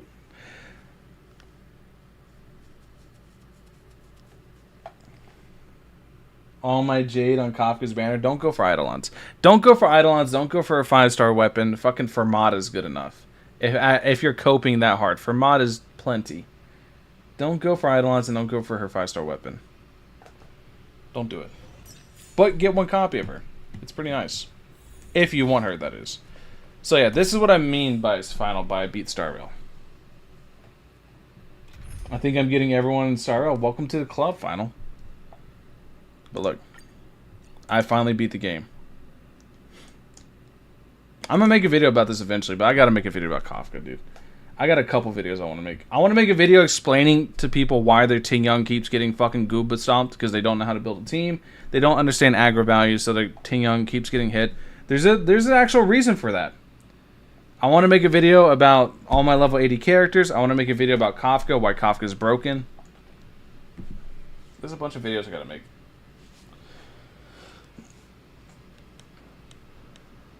I go for Luka cons. I don't recommend chasing 4-star cons either. What I feel really bad for is the people who are like 70 pity guaranteed 5-star and they're saving it for Kafka, and then in that one multi they get their Kafka, they don't get a Luka, so now they're trying to chase a Luka while not trying to dodge Eidolon con or Eidolons for Kafka. Yikes. Just fucking yikes is all I gotta say on that one. Good luck with that, buddy boy. But yeah, I have officially beaten the game. Everybody's level 80. I wish you could make them smaller. There's no point in sorting by level. What the fuck? Now I have to get all the traces up. Well, first I gotta start prepping for Blade now. I gotta start getting everything ready for Blade and start prepping for him. And then I'm gonna go from there. I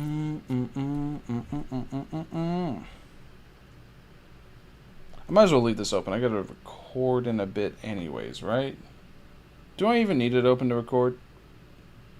Oh, I don't think so. Man did what I did in Genshin. I did it in 2 months, though. We're still on patch 1.1, final. 1.1. You gotta remember, this is the beginning of the game. I'm caught up now. Kind of. I still gotta do traces. I'm mostly caught up now. I'm pretty caught up now. So now, all I have to do is stay with the flow and work on the traces of the units as time goes. And then I gotta get relics on all of them, light cones on all of them, etc. Level 70 light cones on everybody, because you don't need level 80. Level 80 is nice, but you don't need it.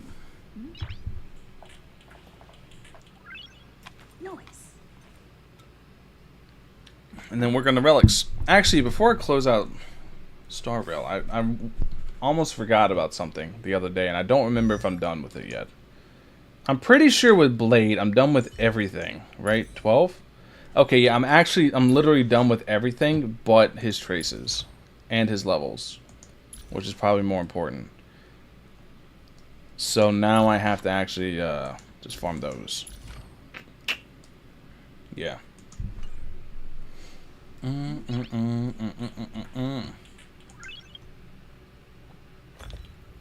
you max out Claire traces? No, I haven't maxed out anyone traces. Everyone's getting 477. Like, no exceptions. I mean, there are some exceptions, but for the most part, 477. Oh, I gotta farm the shit out of traces. I know what I'm farming for the next couple days or so. How many do I need? Noise. For 477.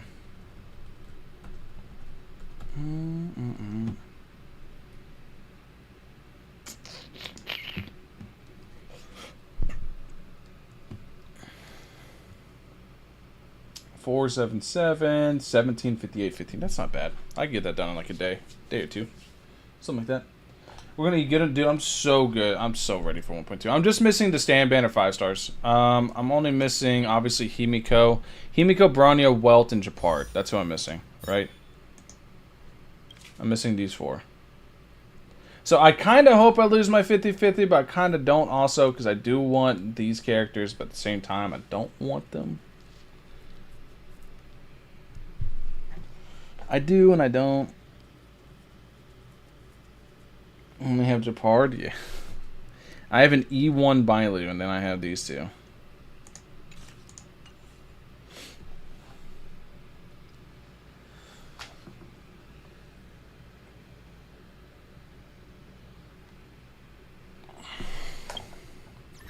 Dude, I'm so fucking excited for Kafka. I cannot wait for Kafka. I really can't. I'm still missing Bailu. How are you missing Arlon? What the fuck? Well, I guess it makes sense I have all the 4 stars because I fucking have to hit pity so much to actually get something. Yeah. Oh, man.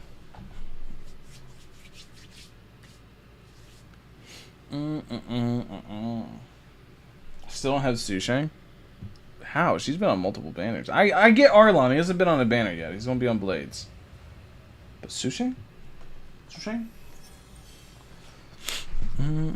You know what's crazy, right? All my units are certifiably dog shit, and I'm using all 4-star light cones, right? Well, except for Clar. Clar's kind of cracked. She got this. Hello, dog. Anyways, you can see I'm using all 4-star light cones. And I'm still able to clear MOC pretty comfortably up to this point. I haven't tried 8 yet. But all my units are really poorly built, right? They're all very poorly built, and I'm able to do this. Like, the game's not that hard. It's really not. It just takes time.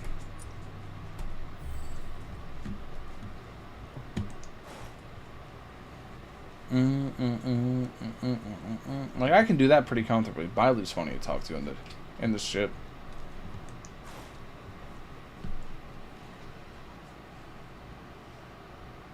You can play like I did if you want help. I do not want help. Ever. Ever do I want help in a single player game. That takes the fun away. I am a stubborn old man. But yeah. Kafka's going to be absolutely wacky. Let's finish the video. Maybe the dude... Ball, Hook, even Himiko for that matter. You might not find the best friend in Kafka. You might not like her playstyle, and that's okay. You don't have to look into it. I know she's hot, you know, whatever the case may be, but if you just don't like her playstyle, you don't like it. You can't really force her to play a different way. And that's going to be a big thing in making your decision about that, because her skill's AoE? I thought it was single target. It's Wait. not just Kafka you're looking at. It's Kafka plus some other DOT unit. Then you got to look at, okay, well, who... Did she pop DOT on all targets? Did she pop DOT on everyone hit? It's a target enemy. Okay, so it's only the target enemy. Enemy targets. So it's only the target enemy gets a DOT popped. Everybody else just gets lightning damage applied to them. Which means they have a chance to break and apply effect or weakness break shock. Which then can pop the AoE.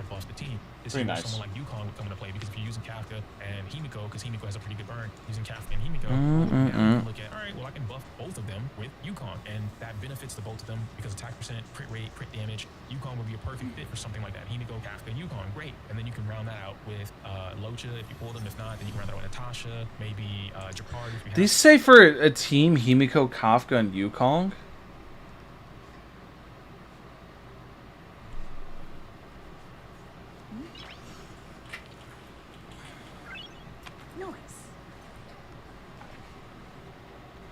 Like, I'm trying to get.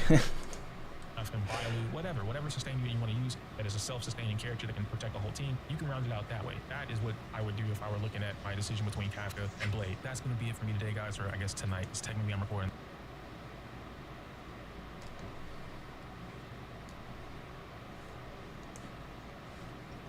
They're all unique. Okay, so every character has their own DOT thing. So I don't have to worry about shared shock like I was saying with Serval. Because of different scaling. Yep, that makes sense.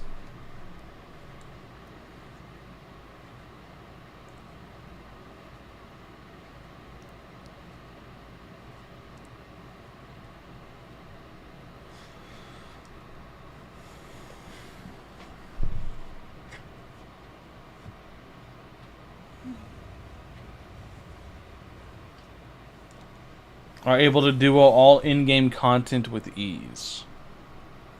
Well, not wrong. Blade's going to be very strong. Blade's like the Yelan of Star Rail.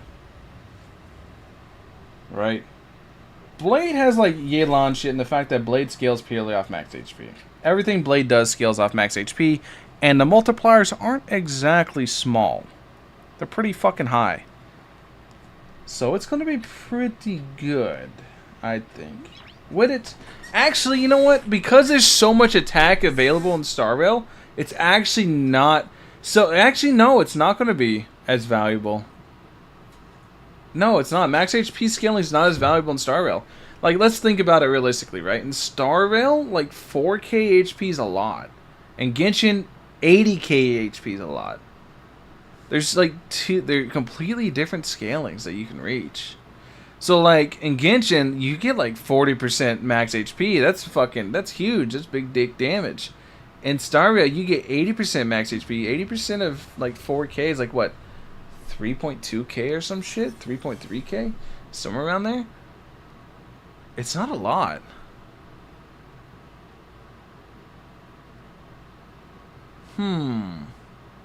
So, in that context, Blade's more like Hu Tao than anything. Like, as far as the kit goes. Yeah, he functions more similar to Hu Tao. Do you think that Serval will perform well with Kafka? Yes, if you don't have Sampo and Luka. Serval is like a good third wheel option. I mean, you got Serval and Asta that can do pretty well.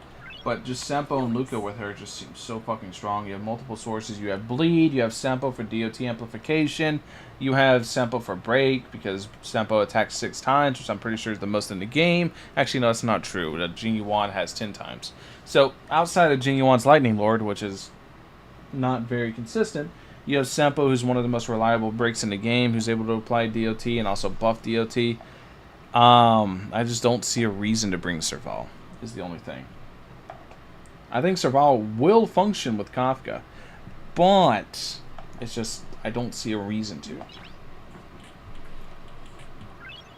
Nice.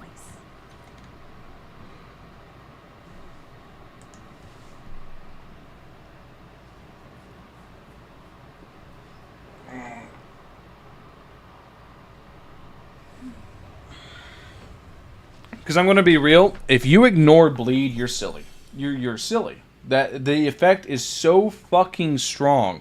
If you ignore Bleed, you are a silly Billy. Like, I don't know what you're doing with Kafka without Luka. Because Bleed is so fucking strong. Bleed is percent max HP. A lot of enemies at level 90 have 250k or so max HP. So it being 24% of max HP, meaning it could be like fucking what, 52k, 53k, provided Luka has enough attack to actually reach that. He won't. But it's just for example. We're still here? Yeah, I'm still talking. Still waffling here.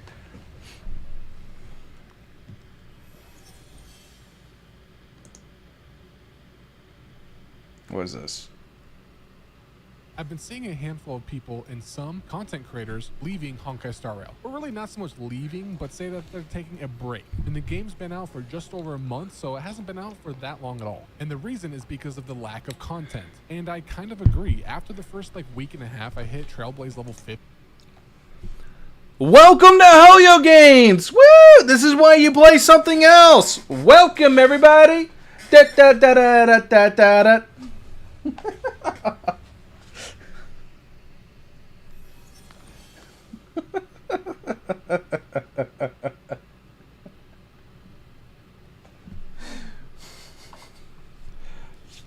I don't know what to tell people, man.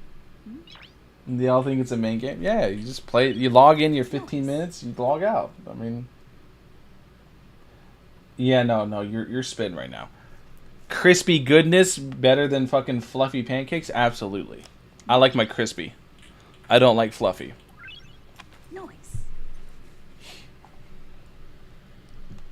Eggos, like, there's a reason you buy that fucking Eggo maker. Or you just get Eggos specifically. Oh, dude, I fucking want Eggos now. Why'd you have to bring it up, Alex? Now I want Eggos. Let go my Eggo. You remember when Eggos had a cereal and it was dog shit? I remember that. The cereal was terrible. I've done everything I can and then you realize that is your problem? Taking time to progress in the game because I know after I've done everything, I'll be bored playing. Well, I mean, I'm gonna be real, right? I enjoy more talking about Star Rail than I do playing it because there's nothing to play. But I'm very passionate about the game and I really enjoy the game. I enjoy the characters in the game for what they are, and I'm not trying to force content out of the game. I don't really give a fuck. Mm-hmm. He said waffling, okay. Yeah, this short. I've done everything I possibly can in the simulated universe. I've even completed the Forgotten Hall. But after the first week the game came out, But did you complete the Memories of Chaos? Mr. Brando? Completely. And I can't progress until they Tell me you didn't play Genshin at release without telling me you didn't play Genshin at release. more Basically, content. dude. And while I know this is a business strategy because it's a gacha game at the end of the day, I feel like Genshin didn't time gate us this hard at release. Huh? And I'm not even playing the game for 10 hours a day. I have a What? There's no way you just said that. Genshin didn't time gate us at release? No shot. Do you guys remember how long it took to get the fucking 30?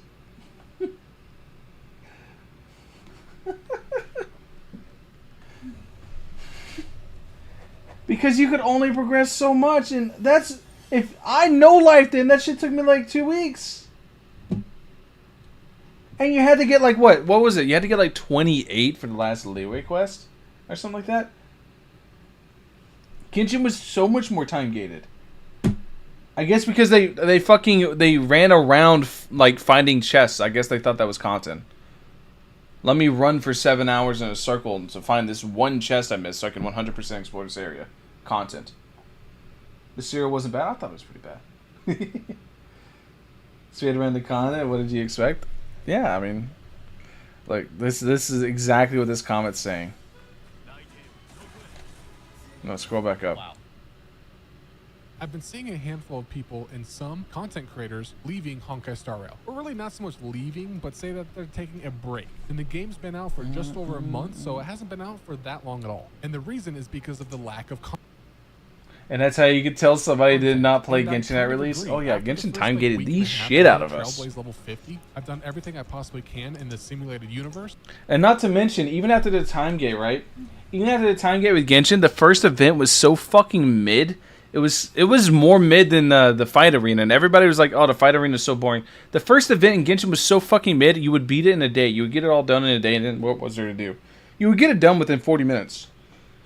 Actually, it was 30-40 minutes, and you would have all the objectives done. Forgotten Hall. But after the first week the game came out, I finished the story completely, and I can't progress until they release more content. And while I know this is a business strategy because it's a gacha game at the end of the day, I feel like Genshin didn't time gate us this hard at release. And I'm not even playing the game for 10 hours a day. I have a full-time job. Absolutely I just do did. content creating on the side. I can't imagine what it's like for full-time content creators or people that don't work and have more time on their hands. Again, I understand the concept of slowly releasing content to want more people to come back. And you don't play in 2 times speed? Dude, that's killing me not playing in When it two-times comes to speed. the story, You have to missions play in too, two-times but speed. I'm still enjoying the game. Okay, I gotta ask.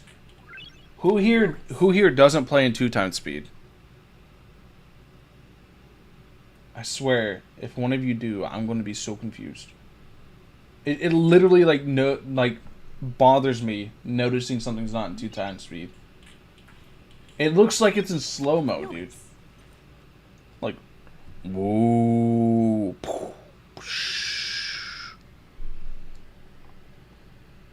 I cannot stand watching stuff in not 2-times speed.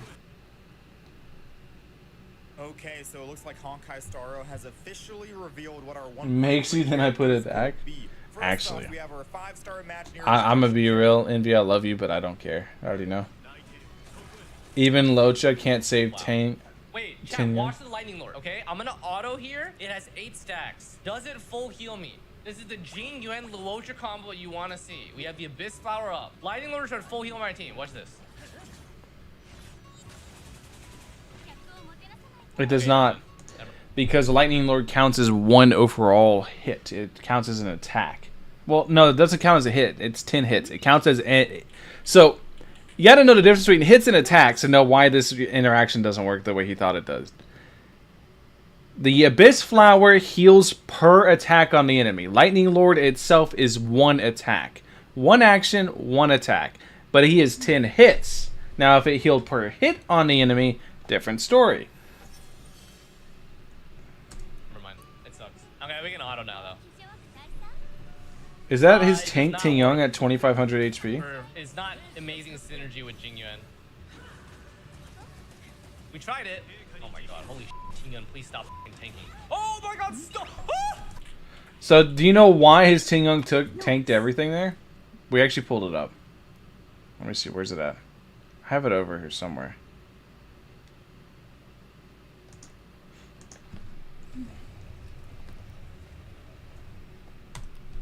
Do you know why his Ting Young tanked everything? Because the one character was dead. Harmony plus abundance. Which means there's about a 50-50 chance between Luocha and Ting Young to eat everything. Right? I play at normal speed. Luke, I don't know how you do it. Props to you. That hurts me. So, because abundance and harmony have the exact same amount, that means he lost a coin flip like fucking 10 times in a row. Tails, tails, tails, tails, tails. It doesn't happen often, but it does happen. This is why you build, like, good teams. Because who's this dead unit? I can't even tell. Like, what is this game, dude? Oh, it's Yukong. Oh, so you had 100 aggro value, 100 aggro value, 100 aggro value, and then 90. Or 70. 75, right? It's 75, ain't it? 75, yeah.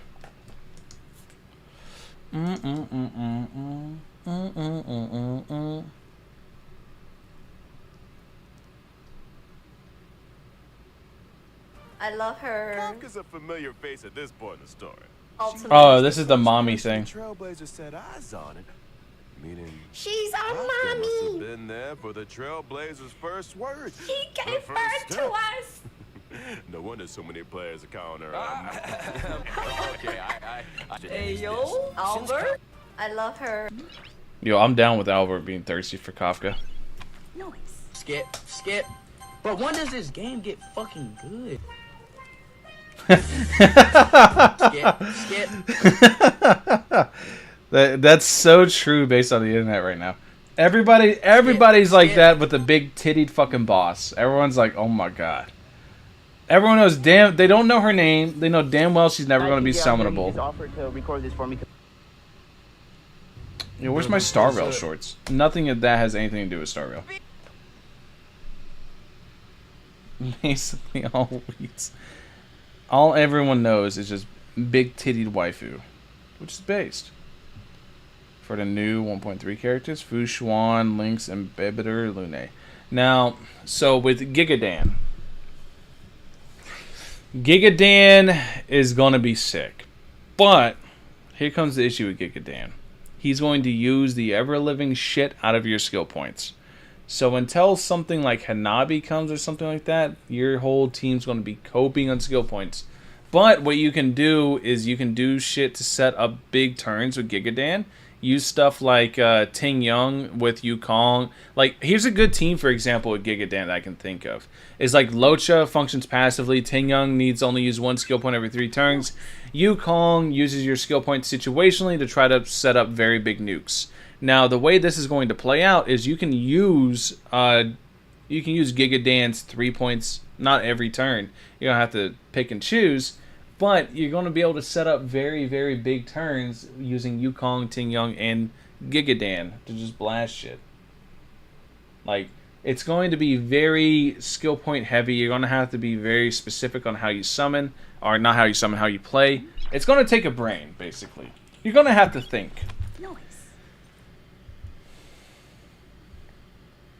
If you don't like thinking, don't get Giga Dan. I like thinking. So...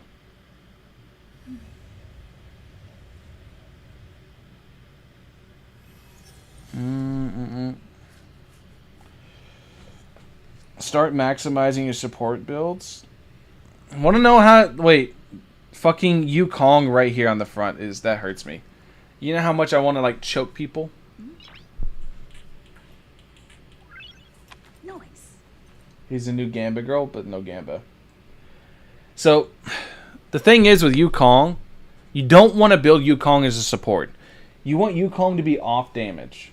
You want Yukong to be your sub DPS. You want Yukong to be built pure damage. She's going to do good damage through her normal attacks, and she's going to do good damage through her ultimate. Those both genuinely hit pretty hard, while their normal attack is every other turn it hits hard. So those both hit generally pretty fucking hard. So you do want to be building around those. However, you don't want to build her pure support because it's wasted stats. Literally wasted stats. Ooh. The 1.2 characters in a weird spot. They both got nerfed. No, they didn't. They're both very strong.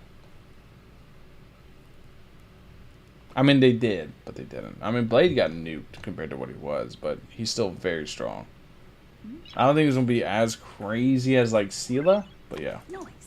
Why I'm uninstalling Honkai Star Rail. I feel like this is just a meme. My DPS. Literally, my DPS. What am I supposed to do here? There's 2 of them? GG. Oh, I hate... No, we're done. Dude can't kill the hands fast enough. GG. GG.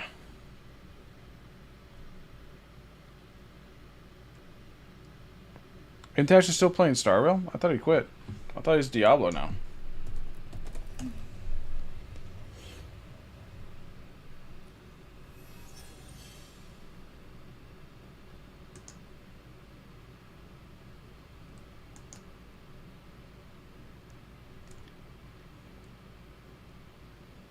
Oh, this is sponsored 100%. This is probably a sponsored video. Let's see. Hey everyone, let's make this really quick. Hi, I am alive, I'm okay. Wanted to just make a quick update video. I want to talk about a few things really quickly, and I'm gone, okay? I'm still dealing with some of this burnout stuff. I'm still trying to take care of myself. I've been touching grass. I was at the lake. I've been golfing with my dad. I've been going to the gym almost every day. I'm trying to get jacked again, okay? I'm trying to get fit, feel good, and I'm overall okay. But I want to talk about some changes that are going to be coming in the near future. I want to talk about the games we're going to be covering, and I want to talk about a new channel. You might notice some soundproofing here. I don't know if the mic is going to sound better yet because I haven't set everything up properly, but maybe the mic even sounds a little bit better now. But I want to talk about Diablo first, and if you're a Genshin fan... See, this is a big thing. So, number 1, Diablo 4 Vanilla, kind of a 6.5. What did I just click? It's good. It's fine, but I haven't been craving to play it that much, and because I know a season is coming... That's the same reason I haven't been playing Diablo 4, dude. I'm waiting on Season 1. Guys, I know you guys feel the same way about me. At least I hope you do. But I'm going to be real. This shit doesn't help at all. Want to know what helps? The algorithm. Want to know how you do the algorithm? Crazy. We recently saw a Genshin vid pop up from Genshin. Talking about his life. I think it just, like, brought down my grind.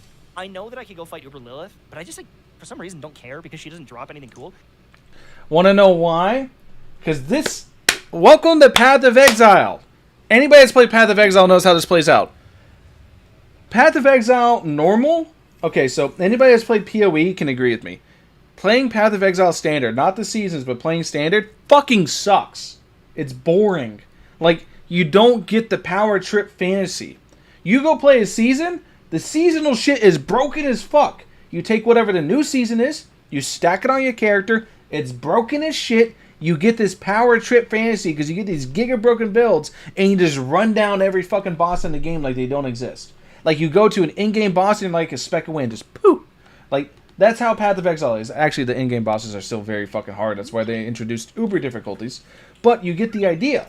Like, I mean, you die in one hit, but you also kill them very quickly with really strong builds. So, that's what we're waiting for with Diablo. I'm waiting for the first season, so they introduce this new, like, malignant fucking tumor cancer mechanic. I don't know what the fuck it is. It's like everything has cancer, and you have to kill the cancer, essentially, right? And then you get gems, like really broken, unique gems from the cancer, and then you can make really strong builds. I'm waiting on that.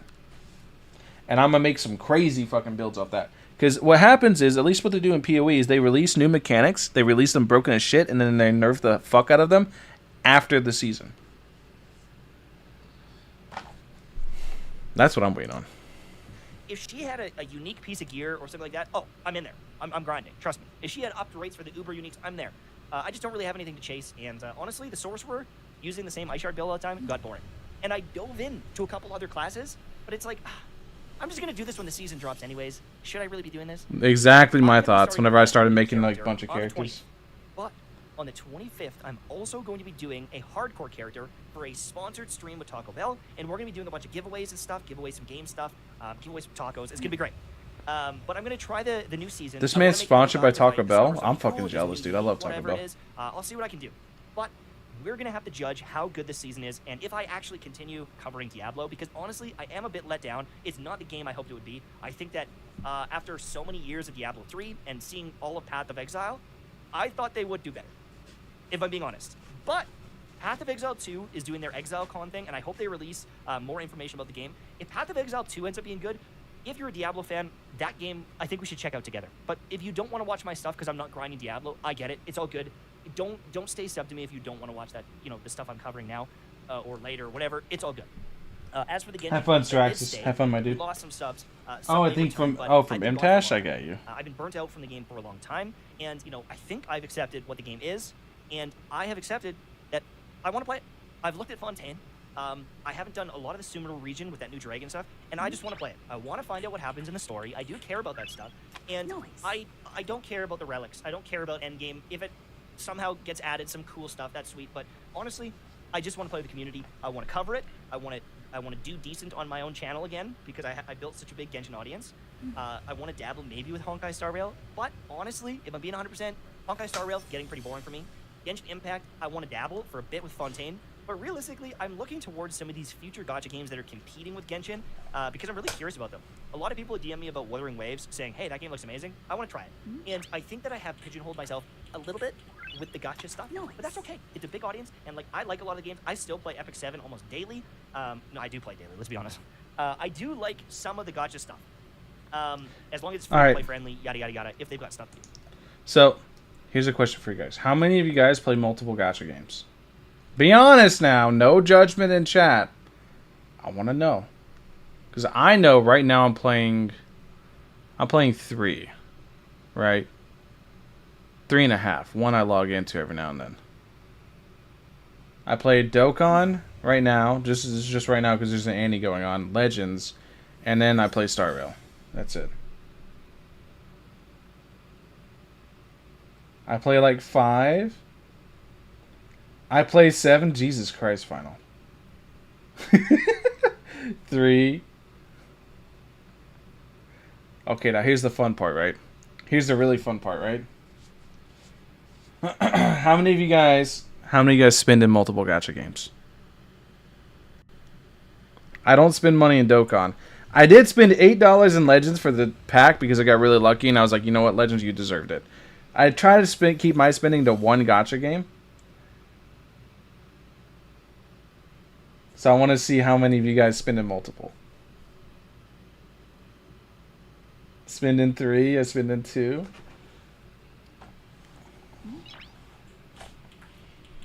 2 is enough for me.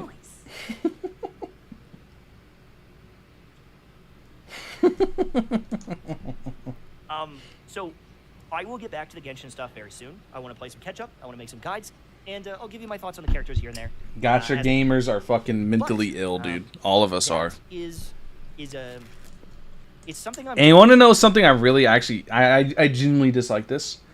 I hate this fucking mentality that people have that like encourages other people to spend. Like, look how strong my fucking units are. Look how big my fucking dick is. The way you did this is I swiped this shit. I swiped, swipe, spend money, fucking summon. I hate that mentality. I fucking hate it.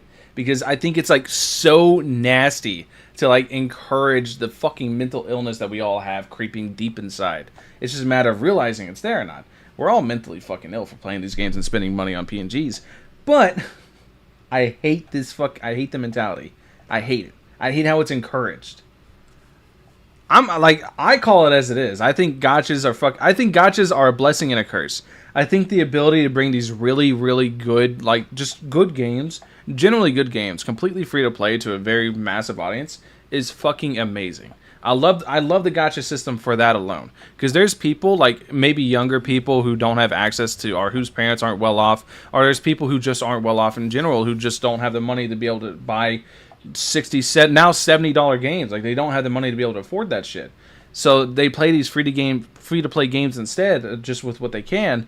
And I like that aspect of gacha games. I think it's fucking phenomenal. I think it's great that they allow this, like, it's basically an art medium get reach and a wider audience. Because let's be real, the world fucking sucks. Everybody needs an escape.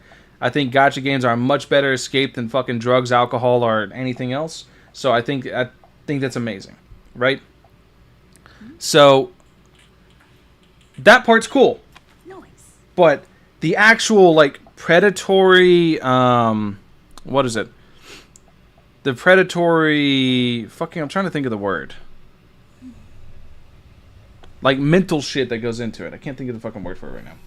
The predatory shit that goes into gacha games that is meant to basically prey on people who don't have strong enough mentals to realize they have an addiction or they have a problem. It's meant to prey on those people. And people like, and I'm gonna call them out right now, Final. People like fucking Stan, who are willing to just shill out shitloads of money simply because they can and they don't really care, and they have that addiction to try to get the best of everything, try to get the number one of everything. Or people like me, I simply like gambling. I'm very aware. I just like gambling. I don't really care if I have a strong character. I just like to gamble. I like to spin the fucking roulette wheel and just see shitloads of shiny lights go off. I like it. I think it's fucking dope. But I'm also very aware of it. Right? So, that part, I don't like how the games are designed around to be. Like, I don't like how games are designed to prey on basically not so mentally aware people. They're meant to prey on people who are much more susceptible to these things. I don't like that. Meanwhile, I just like 2D women. That part I will always call out. It's very important. It's like, what's a good analogy of this, right? Who's someone who did something really good in their life, but was also a very terrible person?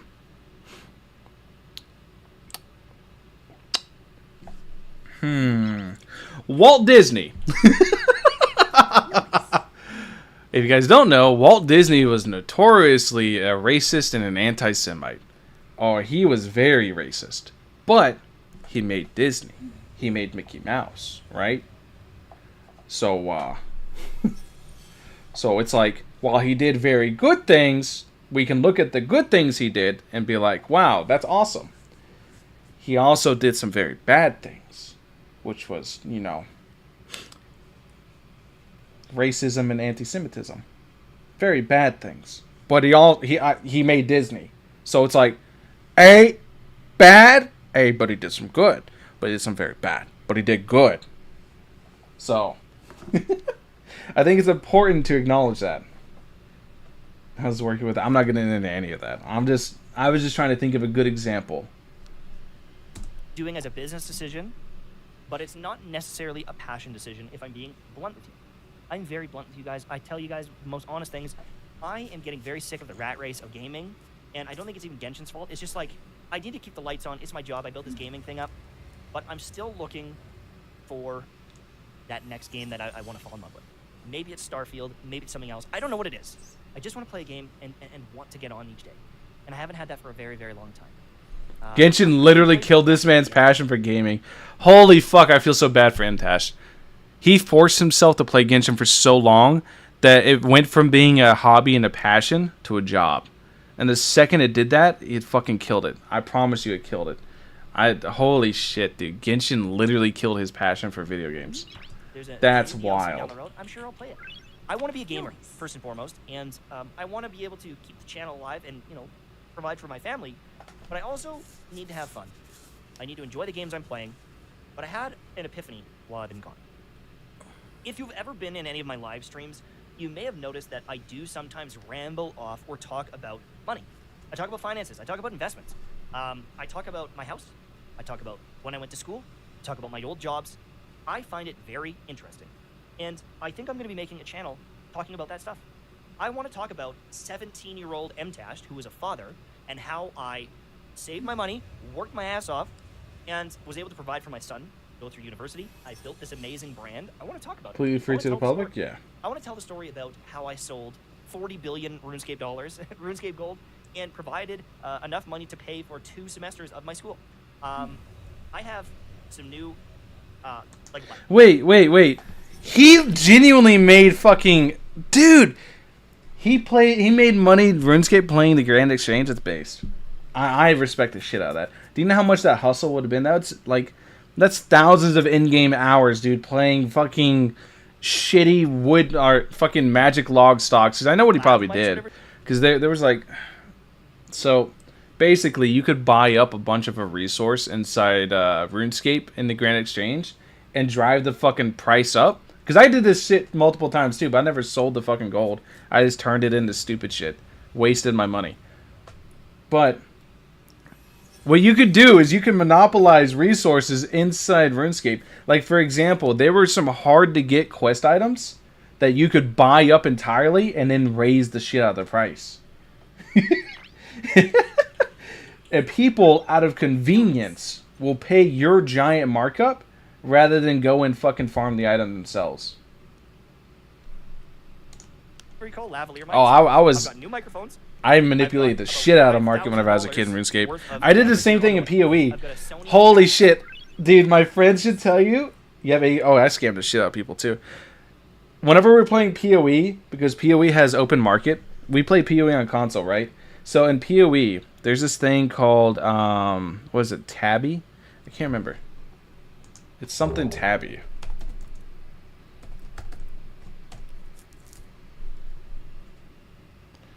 Pretty older women. That's just not what I mean by PoE.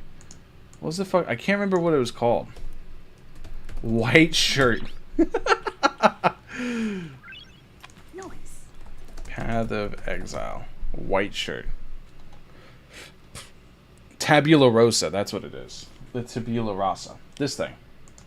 So basically what this is. What this item is a very, very, very good leveling item. It has linked white sockets. It's not super rare, but it's a unique that can drop at basically any level, and you can put this on at any level. So it's really, really, really, really good for leveling your characters and getting strong seasonal starts.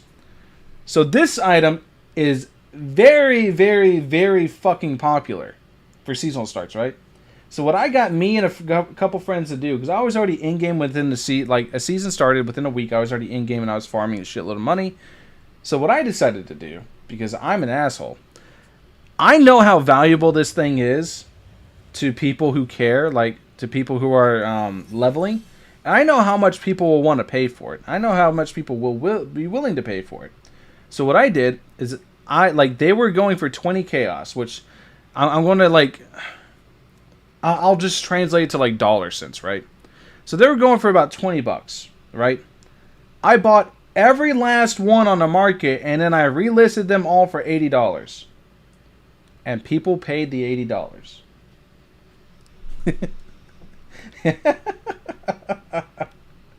Is it an asshole thing to do? Absolutely. Did I give a fuck? No. I manipulated the shit out of the market. Give me a game with an unrestricted marketplace and watch what I do. I will get to end game before anybody else. I will farm more resources than anybody else, and I will sit there and manipulate the ever-living shit out of the market with very strong items, making people want it. And it's not going to be like the very, very fucking like expensive ones. It's going to be popular ones. S5, good night, sleep well, dude. You're feasting, dude.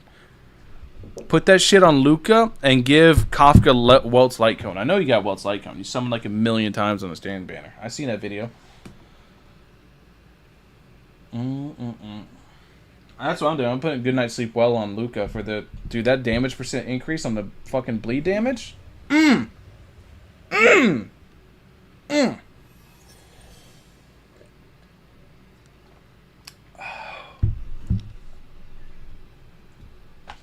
But yeah, this has to be what he did. He had to have manipulated the RuneScape market to get shitloads of gold, sold the actual gold for real money, and then use that to pay for college, which is fucking impressive as shit. Sound panels that I still need to set up.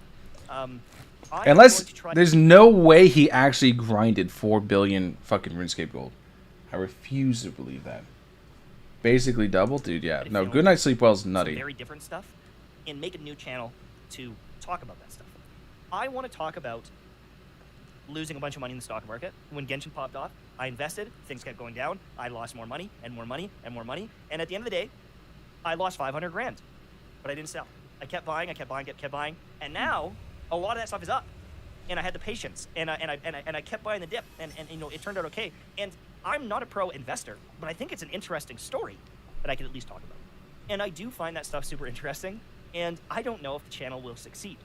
But I think that if I have... It's not. If I upped quality with the new camera, with that stuff, I think I've got enough knowledge of YouTube and these... Here's my prediction for his new channel. Because his audience that he currently has versus what the audience he's trying to reach.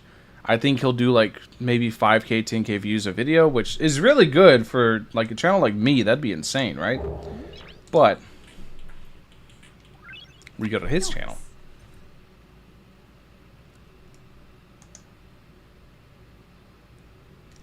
We go here. 71K, 27K, 83K, 200K, 500K, 40K, 40K, 140K, 30K, 84K, 31K, 110K, 157K. You get the idea. Like, less than 10K views is going to be very... And I feel like that's where that channel will go. So I don't... The thing with second channels on YouTube is it takes a lot of effort. Things that I think I can do okay. I've actually been taking some courses on editing, on lighting, on storytelling. I've been kind of working on my own brain and working on my own stuff. And so, hopefully, in the future, this quality of a video from my little webcam will be a thing of the past. Maybe not on the gaming channel, because it's just different. You know, you get your gaming stuff going on. Like, it's just a different world. Kind of the finance side of things compared to gaming. A webcam will do in a lot of content, and it's... I love him, Tash, though. Information. This man has taught me a lot about YouTube, like inadvertently, right? Just talking and hearing shit about the way he does. 'Cause he's really big into the analytical side of YouTube, like the analytics. He's big on the what works. He looks up like fucking thumbnails and titles and shit that works, right? Nice. He's really big on that, and that taught me a lot. Now, do I follow it? Fuck no, I'm stupid. I just do my own thing. I do thumbnails that I think look nice. I don't fucking do the ones that work. I just like my thumbnails that look good. So I try to make my thumbnails look good. And then I just do titles that I'm like, oh, that's a funny title. In gaming is more important at times than personality. Like, there's channels with no face cam, no nothing, and it's just like news and like builds, and they pop off. And I think that I want to explore the other side of things where, you know, it's evergreen content. The story of how I got from point A to point B is kind of timeless, and there's always going to be hopefully a young man that can learn from that story and the struggles that I went through. There's always going to be, I think, for the next 10, 20 years, there's going to be people that want to be YouTubers, and I want to be blunt. It can be amazing. You make millions of dollars off YouTube. You can also get insanely depressed. You can get super unhealthy, mentally and physically while you're grinding out videos, and I want to be honest about it. And if I'm being 100% transparent, I don't want to name names because then I get so many haters, but I think there are some very bad role models in some ways for young men out there and young women that they show the money side of things and the success side of things, but they don't really ever talk about being a good person. And, you know, I am successful. I am extremely successful for a 31-year-old man who had a kid when I was 17 years old. And I think that even though I'm not some 60-year-old guy that has tons of experience in the world, I think that I can give young men and women some good advice. And Why are you watching Imtash? Because I love Imtash. You guys want a wholesome video before I leave? I want to watch one wholesome video before I go. Didn't expect to see this. I'd love Imtash. I was just seeing. So, J3. He's. I know you guys don't give a fuck about Overwatch 2. You don't need to. But he's an Overwatch content creator. I love J3. He's a funny guy. Oh, it's right here. I can just click this. Wholesome. So you guys don't know the announcement. I'll spoil it for you guys. It's not a car. It's not a house. It's nothing We're like going that. to I just wanna here. say,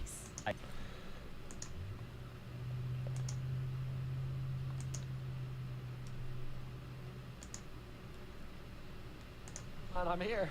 I'm physically here. This is his dad. Hey, Jet, what up? Okay. Papa J3 in the house? Okay, so.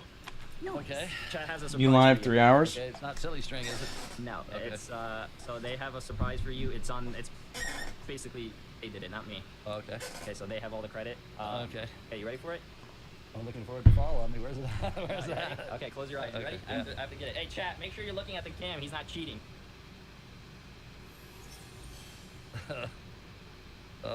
I can fall asleep. Okay, I'm put so your, tired. put your hands out. Yeah, there you go. Oh, come on now. This is so wholesome. He don't even know what it is I yet. don't even want to open it. Open it. What? A what?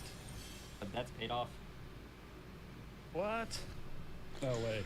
So I'm gonna pause it real quick and explain exactly what's happening. What he did, what J3 did, is he took his money from streaming and everything that he made, and he paid off all of his father's debts. Because his father has been raising him as a single father for his whole life. So he paid off all the debts that his father had. Who did this? He did. Come on, man. Come on, man.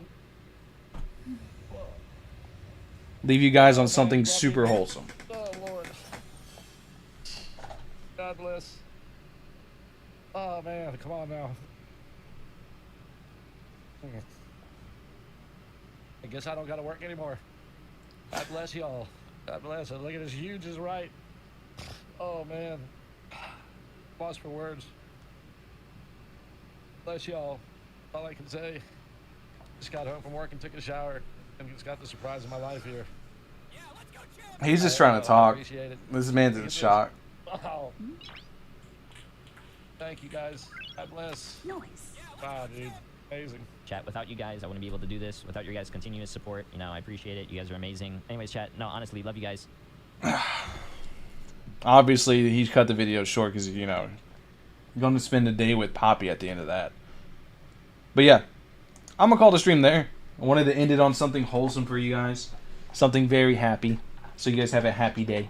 Anyways, thank you guys for watching. Hopefully you guys have a wonderful rest of your day. I will catch you guys tomorrow. Peace out, my dudes. Peace. Bye-bye. Bye-bye.